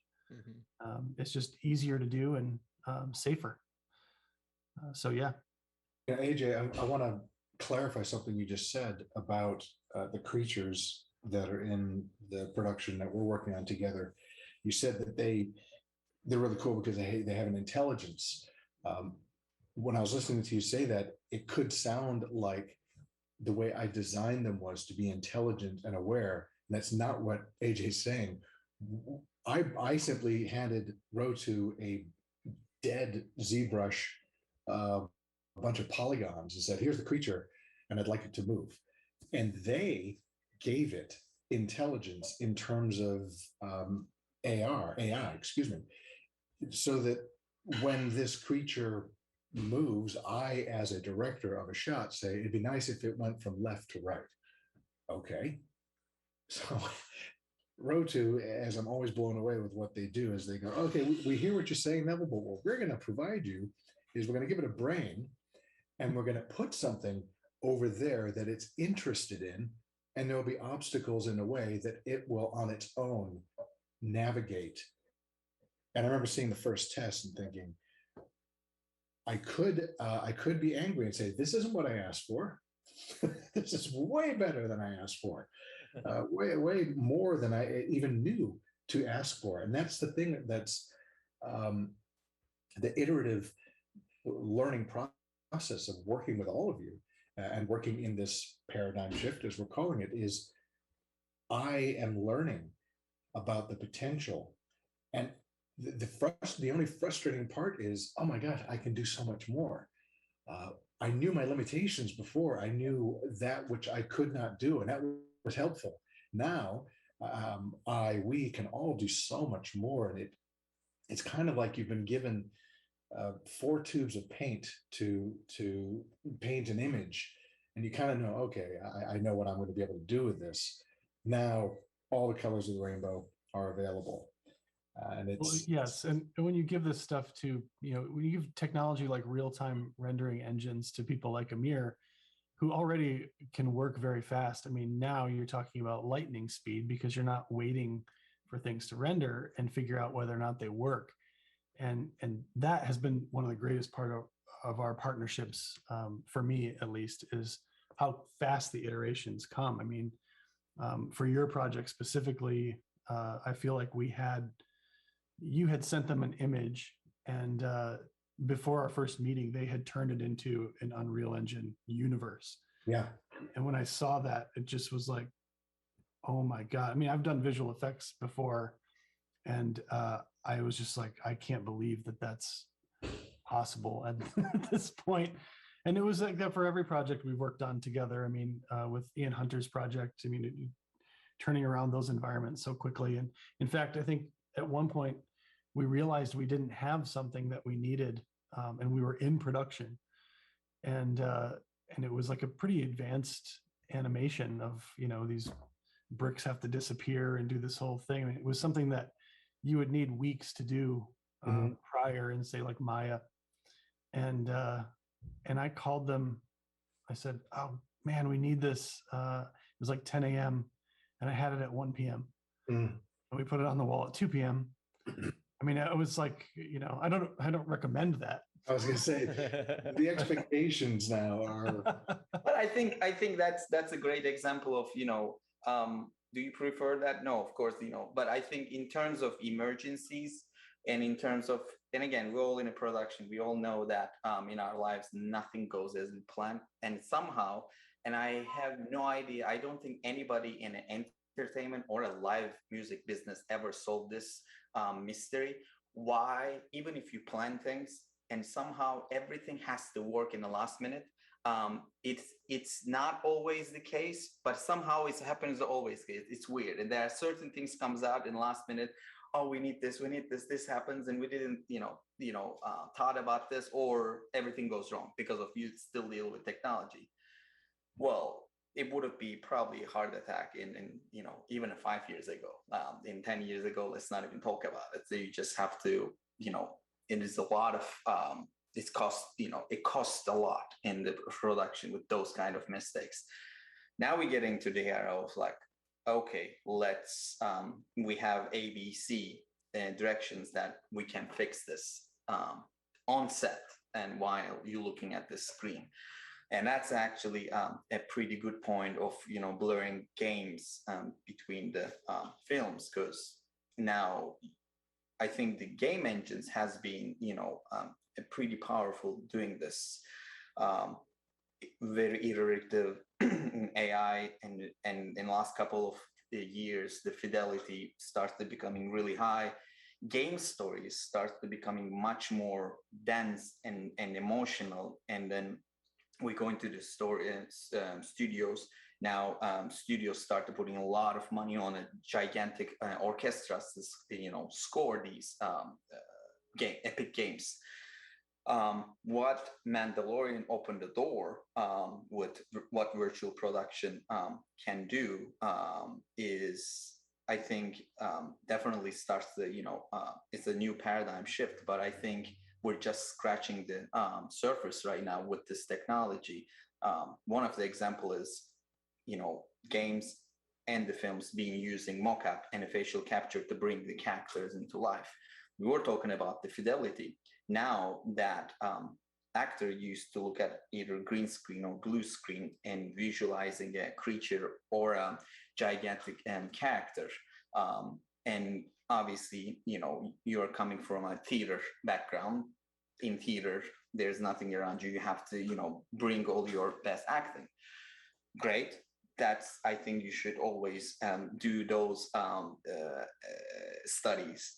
But now what you have the ability, we can bring these creatures and we can bring these characters, and a real actor can drive in real time while in the booth, and your actor can interact with the actual character and what they see, and it's a finished graphics. It's not that it's just a gray box. The character then needs to go to post, and it's almost like the real creature was there. And I think that is the power of taking this gaming technology and bringing into film, and then now it's just all start to blurring the line. Yeah, you bring up a really good point, which is, filmmakers often are forced to make choices too late, whether because it's green screen or because they're not allowed the control. I remember seeing the Russo brothers talking about one of the Captain America movies, and they said, and then we get to this point and we hand off 30% of our movie to ILM. Mm-hmm. And they have no control over what happens, and they can only make so many notes because there's a release date and rendering takes a long time.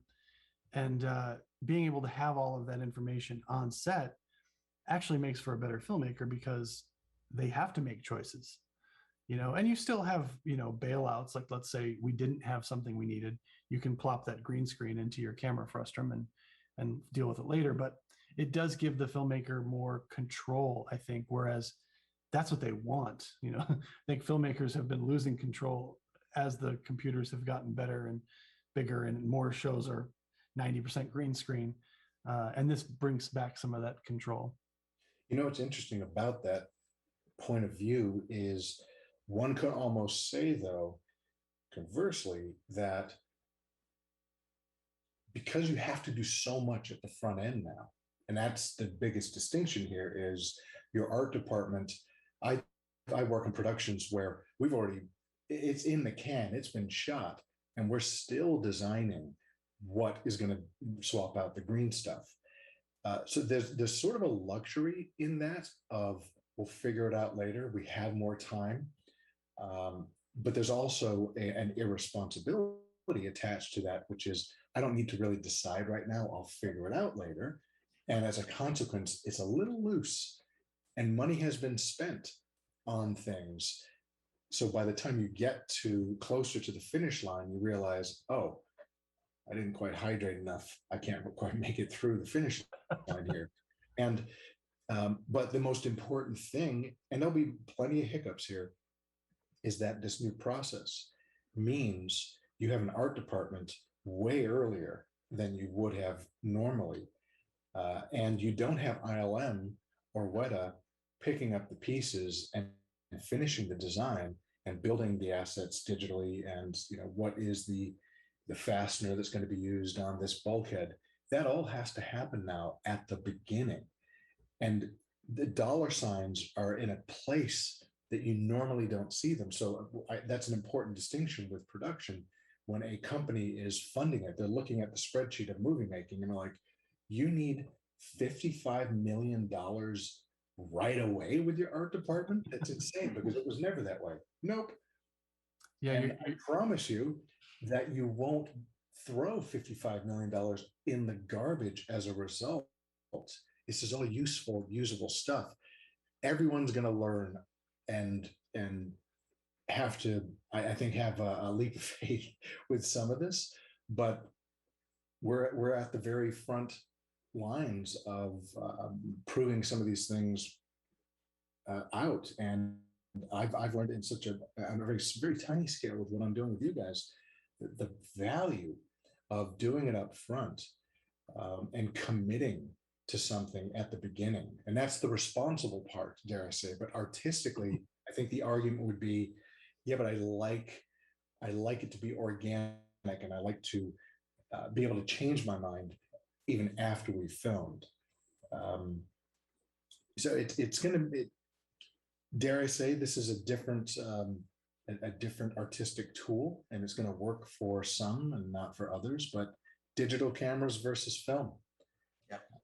Yeah, and you hit on an important point, which is that really most producers are just not used to this, and they're trying to fit it into what they know. And so when I have a conversation with a TV producer, for instance, and they say, well, how much does this cost, per day for me to shoot at, as though it's a location. And it's hard for them to understand, well, actually, that's not how it works. Like, we're taking money from this box and from this line item, and they're all moving into this spot. So you're really paying about the same. It's just you're moving, and that's really hard, especially for an existing TV show, because once budgets are set, it's if you get audited all of a sudden, if, oh my God, why is there this much more money in pre-production? So we're in the process of working on a white paper with John Laboucherie, who's the line producer of Snowfall. We're working with the show Snowfall for next season, and together we've been trying to figure out, let's teach producers how to use this properly. Let's teach them how this changes the budgeting process and the actual physical process, so that they can understand it and not be jumping into an ocean that they don't understand, carrying a brick. Well, you're asking people to change from, it's like, I've been using Photoshop forever in my pipeline, my process, and you're saying, we're going to need you to switch to Painter. Like, you can do it in Painter, obviously, but I don't have the time to learn it. So I got to go with what I know. And I think that's going to be one of the hurdles we're all going to be up against in certainly making this transition.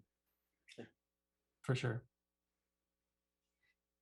Yeah, I think I think it's exactly what you say, Neville. They'll have to learn a whole new language with this, But I think the younger filmmakers and even some of the older filmmakers who have been innovative all their lives will really embrace this because there's a huge budget saving for them as well. So producers probably will love it as well because you're saving so much money. So I also wanted to ask you guys, so what in your opinion is a game franchise that's been done really well thanks to the film it was inspired from? So Jason, tell me about your favorite. I'm going to switch it up a little bit. Well, I got so many. So one that's done really well, even though at Row 2, it's not our type of game, but I must give it to Walking Dead: Saints and Sinners. That VR game is really well done. They went in and made sure that they gave the user exactly what you have in the experience in the movies, in the franchise, but also making sure that the gameplay is solid, sound, and capable of really pushing the boundaries of what VR, and especially mobile VR, like the Oculus Quest 2, the ones behind me here, what they can actually do standalone without a computer. I was very impressed with that. I could go on for an hour about why, but I'll leave it at that. And the one that first came to my mind, it has been turned into a movie, but originally it was a mobile game we all played, but Angry Birds. I actually think Angry Birds VR did a really good job, and they have moved on to Angry Birds 2 as a franchise that's in location-based entertainment now, and I believe with Hologate. But ultimately, Angry Birds is, if you've ever played it in VR, it is just, it really is like they just captured the game and the experience in just the most incredible way, and the angles that you can get and everything you can do feels very new and novel, but ultimately does not let go of the traditional Angry Bird feel. Even the tension you have as you pull the slingshot back, right, with the bird on it, and what types of birds you can shoot, they all just nailed it very perfectly. So I'd have to say those two titles really do it for me. Fascinating. Talk about polar opposites. I think for me is two. One, quickly, what Star Wars did.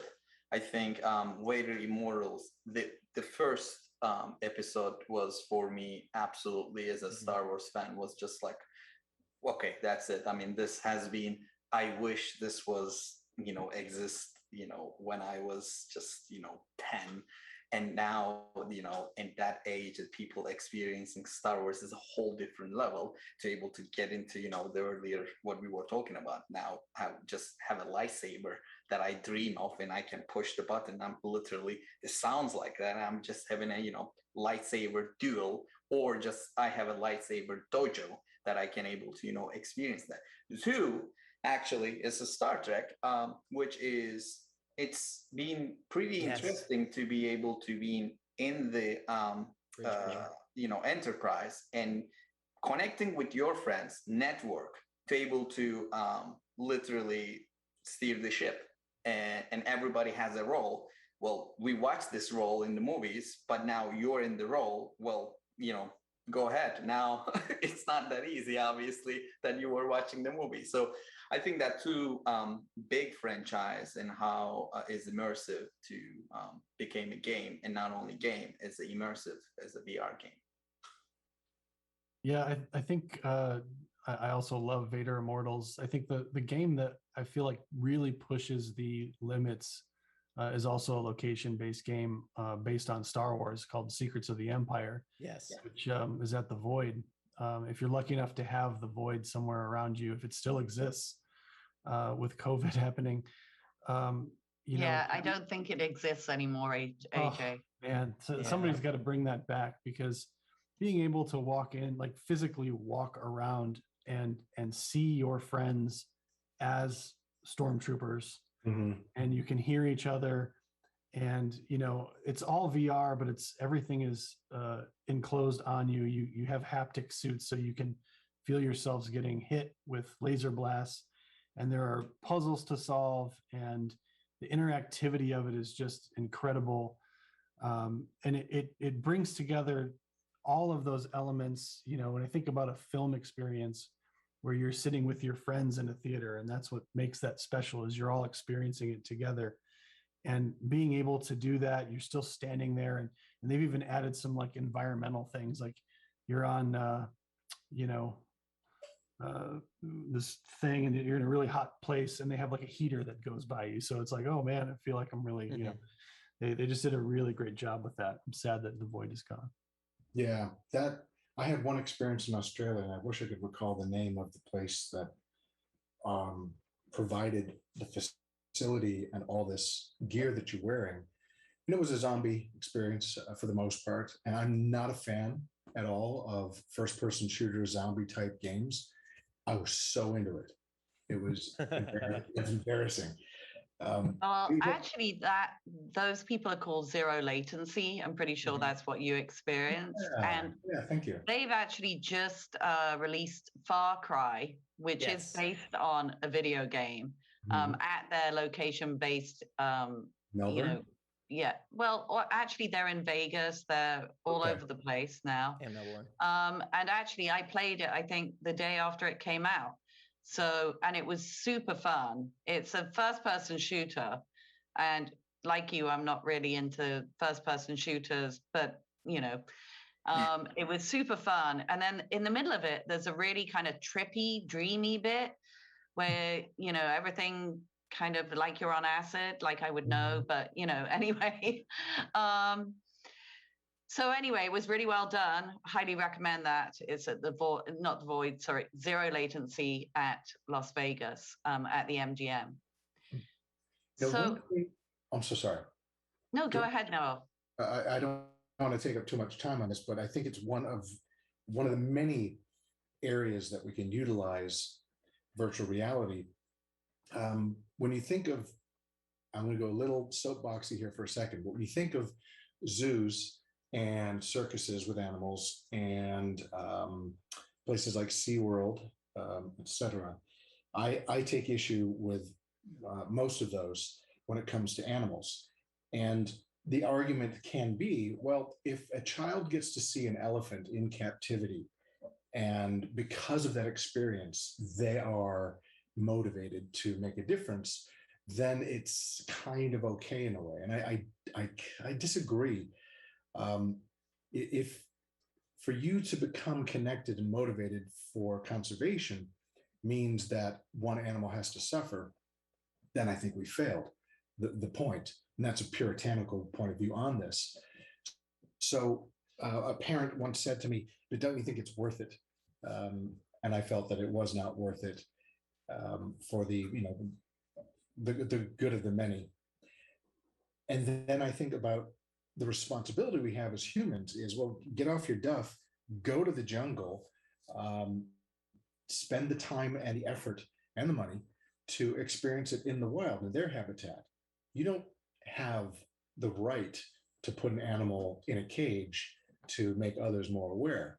It's a problem, and I see both sides. I've had the conversation with people that work in zoos, etc. So here's where VR is massively wonderful. The experience, Jason, that you had with seeing that whale years ago swim by you, and I'm sure it was not rendered very well because of the tech at the time, but you were connected. You were like in awe of this scale. You could feel and imagine, because it's animated hopefully well, its heft, its mass. That, I think, is a place where, dare I say, we have a responsibility. Let's take one first-person shooter budget and let's put it into a very entertaining conservation experience, which you've kind of done with your game. And I think that we can get kids and adults to feel appropriately and be motivated because of this technology. I'm giving all the credit to the technology. It's like, here's a way that we can do it.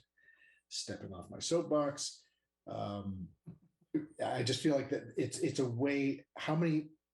What are the other ways beyond the obvious that we're talking about Can we use this technology in terms of education, cooking classes? So many amazing things you can do with this VR, AR stuff. Because making entertainment is, in my opinion, a waste of the human mind if we're not telling stories that evolve us. And those stories can be The Walking Dead. I'm no saint, but I think that we have to be conscious of the gift of entertainment, the privilege of having access to telling stories, and the responsibility that goes with that. If it's just gratuitous, whatever, it could be gratuitous, beautiful visuals. What a shame! What a wasted opportunity. Mm-hmm. That's my second soapbox. I'm stepping down now.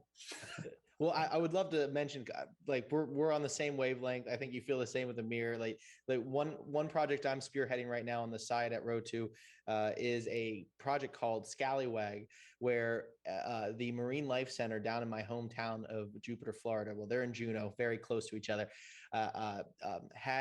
they take in turtles that are sea turtles that are hurt of all different, hit by a boat, bit by a shark, some type of disease, shocked by too cold of water, like here in Boston, you see a lot. And they rehabilitate them, they put them right back out into the wild. Well, one of them, Scallywag, is missing a flipper, and it took a while to recover, but ultimately they had time to photo scan the turtle in great depth using one of those 360 photo scan booths, and they captured the likeness of this turtle in the most beautiful, high in detailed way. And what we did is we rigged it, we threw it into an experience where the scallywag swims around you. You also see dolphins, you see a lot of other marine life, and we recreated what is the about maybe a half mile off the shore of Jupiter, Florida, and told a narrative and a story for just about 3.5 minutes as to the habitat and the lifestyle of the sea turtle. And that's just one way that thousands of kids will walk into a marine life center, see that, instead of having to see more, animals, as you said, Neville, that are, there just for their entertainment, just there to inspire them. But ultimately they can be left, in the rehabilitation side of the place, and the entertainment can come on a virtual and digital side, at least to help supplement the amount of impact humans have on these animals while they're recovering. It's perfect. I think in a way that, you take these concepts and, again, like, given a different empathy to users. Like, there's a lot of people out there who have not tried VR. It first hesitates the idea of other people watching me. That a lot of community out there don't like that. I don't like people watching me, and I don't know what's going on. As soon as I'm here, I'm hyper aware what's happening around me, and that makes me stress. And I think one of the the third factor is like, I don't like to get scared. I don't want to get traumatized. And I think, again, like, the VR also could be a very powerful tool, can heal you and can break you, because it can be a very visceral experience. So the both of you, what you're saying, Neville and Jason, is absolutely, I think, our wish too. And a lot of, there's millions and billions of parents out there or any adults, not just the younger generation, is to ready to experience the things that makes them feel better about themselves. And I think if any experience and any stories that we're able to give to making you the better version of yourself, and I think is a great milestone as humans, and what we can do as any creatives and any artists, that what we do as well, using this technologies that exist. Well, thank you, everyone. What a great way to end this session. Thank you to all the panelists here, and hope to see you all soon. Thank you very much for the opportunity. Thank you, everyone.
That's my man.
That's my man throwing down.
That's my man throwing down.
That's my man.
We were trying Oh. so hard not to hit somebody stepping on the cable. No, it's fine.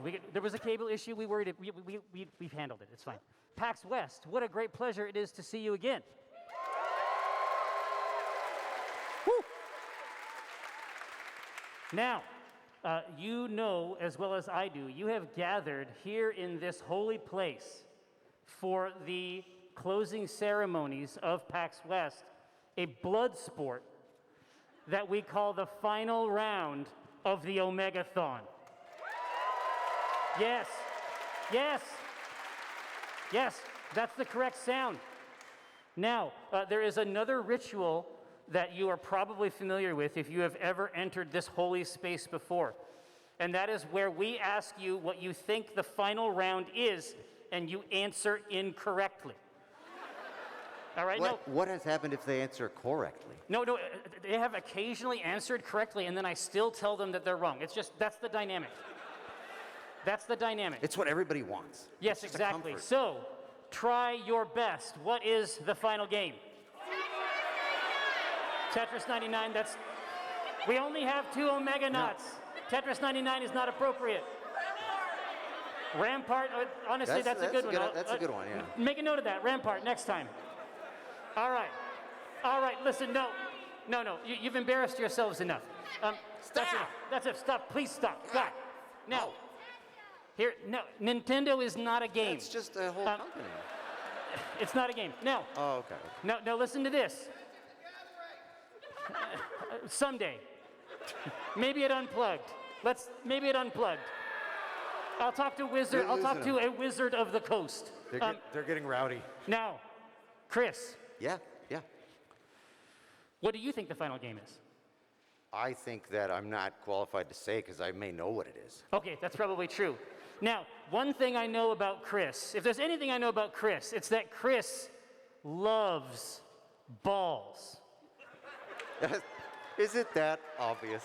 Well, I mean, I think it goes without saying. Like 1 to 10, what's your position on balls? Oh, I mean, I'm at an 11. I'm a ball head. Yeah. I'm a huge ball freak. Yeah. Yes, indeed. Now, we did found a religion based on balls before, so I mean, balls have a home at PAX. Now, Chris, happy Valentine's Day. Now, Chris, how do you feel about pinball? Let's show them. Let's show them what we have accomplished. Listen. Now, what you are looking at, PAX West, is a meticulously custom-skinned version of Mars, God of War, the classic pinball machine. It stands before you as Acquisitions Incorporated, the Silver Spheres. Yes, lovingly hand customized by our own designer, Dave Allen. Indeed. We have been sitting on this like a patient mother hen for over a full year. It was originally intended to be the final round of 2020. We reclaim that year tonight.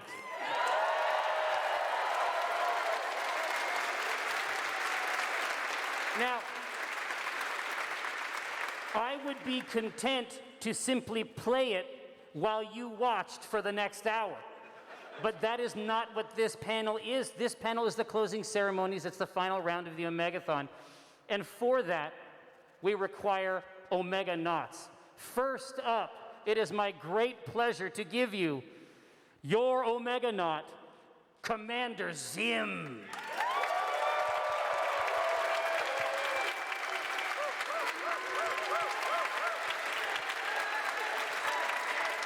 Yes, that's right. A powerful brand. Now, are there any announcements related to Commander Zim? Well, I think we were made to understand that it is your birthday.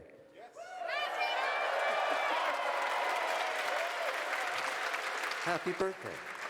Happy birthday. Now, Commander Zim, that's the last nice thing we're going to say to you. And there's a reason for that. The next Omega Knot I'm about to summon into this carnival of carnage is none other than the 2019 runner-up, Dexor.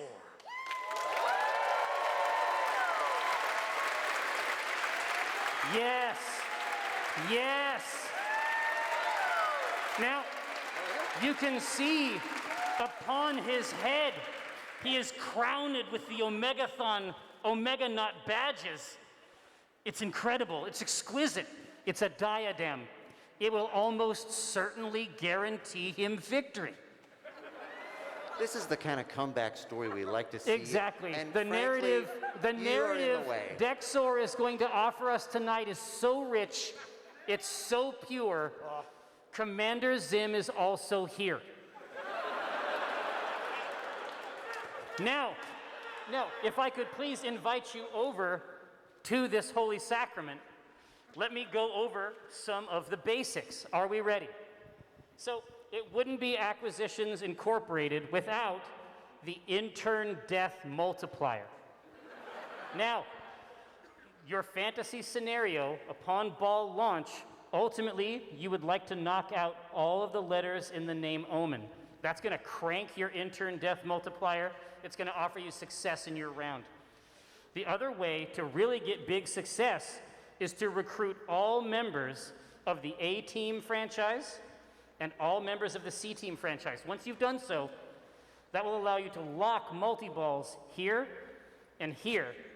And then you simply have to stop by any of our conveniently located franchise establishing centers with your silver sphere, knock it right up around here, and you can get it started. You don't need to lock both balls in order to get it. I'll tell you, we haven't been able to do it yet. Maybe we'll see one of you do it tonight. Other than that, as you knock out these Omen letters here and crank your intern death multiplier, you're going to creep towards 2, 3, 4, and 5x points. Once you're at 5x and you've knocked out these lights, the green flame bumpers are substantially increased in score. That's the key. This is a classic table. It's not going to be much crazier than that. Our first competitor tonight will be Commander Zim.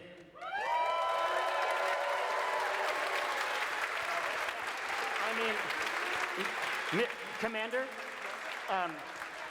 the floor is yours. Simply press this red button here. All right, yeah. Two out of 3 Now, win, understand right? this. You're going to be going head to head. You're going to play. Dexor is going to play. Whoever has the highest score wins that round. Best 2 out of 3 rounds wins passes tickets to any domestic PAX show. That's the prize. Entertain us. Let's go.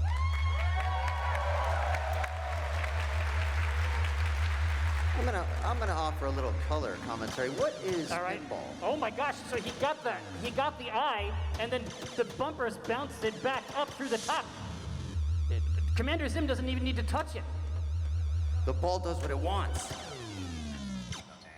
Holy shit! We never even. What the fuck, dude? What the fuck is this shit? Do you do this in your spare time? My wife's a pinball fanatic. Do you fuck these machines? Are you one of those perverts? Thank God, I thought we were gonna be here all fucking day. I saw some crazy shit up there, man. Now remember, we want those big bounces off of those lit green flame bumpers up there. Oh no! Oh no! How mad is your wife right now? Oh, very. You'd love to play this. Yeah, if you could take a second, like in a duel. There we go. Okay. All right. First round, Commander Zim, 48,150 points. It's a tough one. No. It's good. Grab your shot, man. Grab your shot. Now, Dexor, what hotel do you think you'll be staying in at PAX East? Or I've never been. Well, this is going to be your year. Tell me a good hotel to stay in. Let's see There's so it. many. It's a big city. All right. Very strong start. Now, can Dexor match in any way the vigor that the Commander delivered on their first outing? We shall see. Yeah, I saw it dripping right down the gullet of this machine. Big points. Nice. Oh, whew. Exquisite ball play. Real skill. Oh! All right. Going for the tilt at the last second. We love to see it. All right. 2 letters lit up. Neither of them really going for the... Oh, no! Oh. All right. One more ball left. I've got a good feeling. We got 3 bumpers lit. Big points up there. Oh! Ah! Oh. Ah! Ooh. Oh. Almost got a franchise. Dexor just needs to hire Cathris Stroud to lock in the multi-ball. Whoa! Ooh, ooh. Gently. Oh, a precision shot right across the bow. Whoa! Now, let's see where the bonus gets us. Ah. A scant 4,000 points for Dexor over Commander Zim. An excellent first round. Can't do it. Yeah. Yeah. No. All right, now Dexor next. we are playing in the classic snake formation. Now, Dexor is going to come up and going to try to best their 52 Gs. Do you have what it takes? I'm sorry? Do you have what it takes? Yeah. Okay, yeah. Sure. Okay. I mean, it's not confidence exactly, but...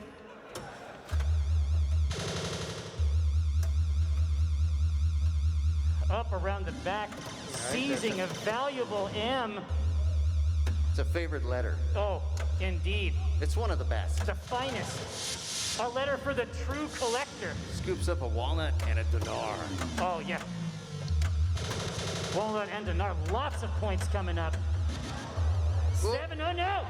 Oh no! A last second save from Dexor. Oh! The full A team having been hired. The ability to establish a franchise.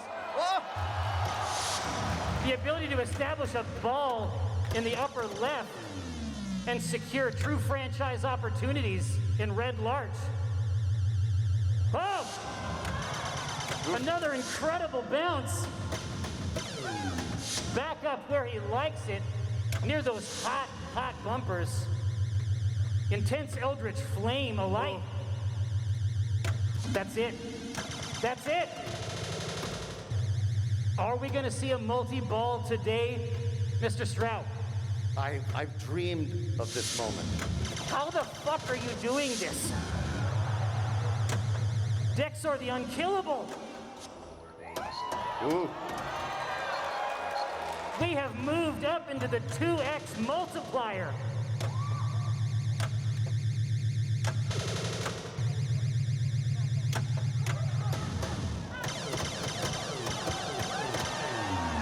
Dear God. Disgusting. Horrific. Both. Oh. The Blump active, fully active. Are we going to see it today? Oh, the ball perilously close to the hole. It's why we play.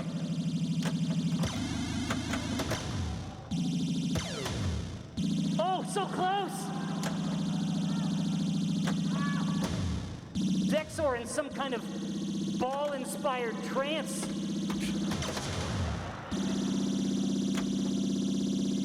Dexor Sinal. Oh, all right. Dexor's reign of terror comes to an end. Good heavens. Now, keep in mind, Dexor has recruited all members, both of these multi-ball spots, waiting and ready for the sphere.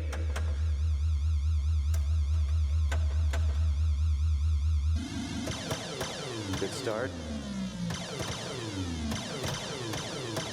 Sure. Okay. It could just stay up there. Get a room.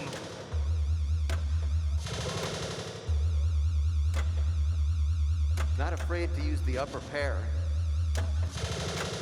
No. There's instruments coming out of the gate. 177 G's. There you go. I love what I'm seeing. Now, are we gonna introduce this ball into this waiting crevice? What? Oh! Oh. Bumped into oblivion with almost 200,000 points. Potent. Potent. All right. The commander back in the seat. This is it. The commander's hour has come. Big bumps. Ooh. Masterful. Masterful flips. Oh! Yeah. I tell you what, I've never seen pinball like this before. I've never seen pinball played before, either. This is the first time. This is the first time. Oh. Because the A team had not been recruited, we were at the hole, but could not consummate. A classic tale. Yeah. That's it. Ooh. Pro flipping. Nice precision. Big bounces up top. Big bounces up top. Cleared out that C team. The C team ready for that multi-ball.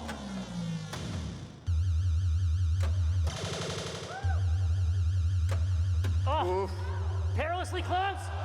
Yes. Yes. Yes. Incredible.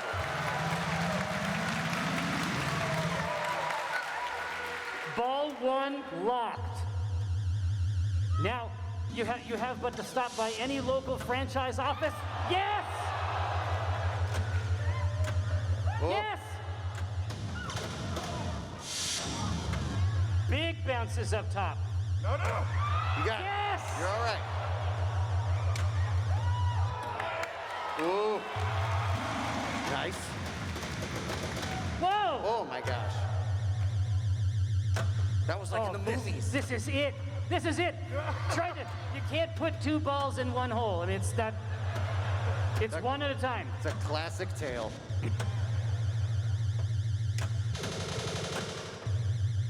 Whoa!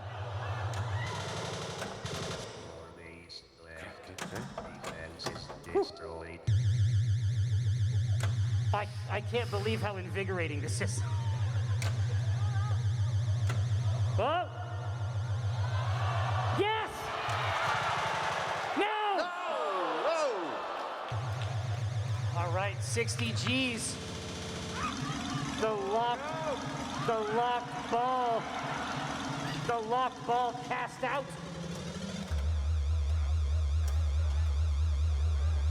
Both ball locks still active though. Oh, more bonus points up top. We love it. Whoa! Oh, Oh, cruel. oh. Commander Zim, Monstrous. excellent, excellent work. Coming in with 100 G's. Whoa! I guess I forgot that happens. That's not okay. No. That's not okay. Commander Zim, an excellent competitor. We will obviously see you on this stage, I am sure, next year. Dexor, you did it. You did it. You did it. You did it. He lost his crown. You don't have to worry about this anymore. All those sleepless nights have been reclaimed. Oh. Yes. Yes. Yes. Yes. A ritual is born tonight. Now, Travis, please distribute the treasure. Let's hear it for Dexor. There you go. We did it. There you are. All right. We'll see you next year. You did it. Whew. Yes. Oh. Blessed moments. Now, Appreciate it. Now, Travis, my understanding with the Child's Play update is that things went quite well this year. This was an outstanding weekend of support for Child's Play. Child's Play raised just over $34,000 in these 4 days. That is from the support of all of you gamers giving back to Child's Play, having a huge impact on the hospitals and shelters that we support. So thank you. A huge round of applause and a thank you from Child's Play to you all. And it was great to be back at PAX. And thank you so much. Absolutely. Now, we have come to the closing portion of the closing ceremonies. Thank you so much for coming back and helping us refound the show after a long absence. First, I would like to thank the enforcers who are the spine of the show. Feels good to say. Feels good to say. Second, I would like to thank the exhibitors, a lot of incredible indie products as well out in the exhibition floor.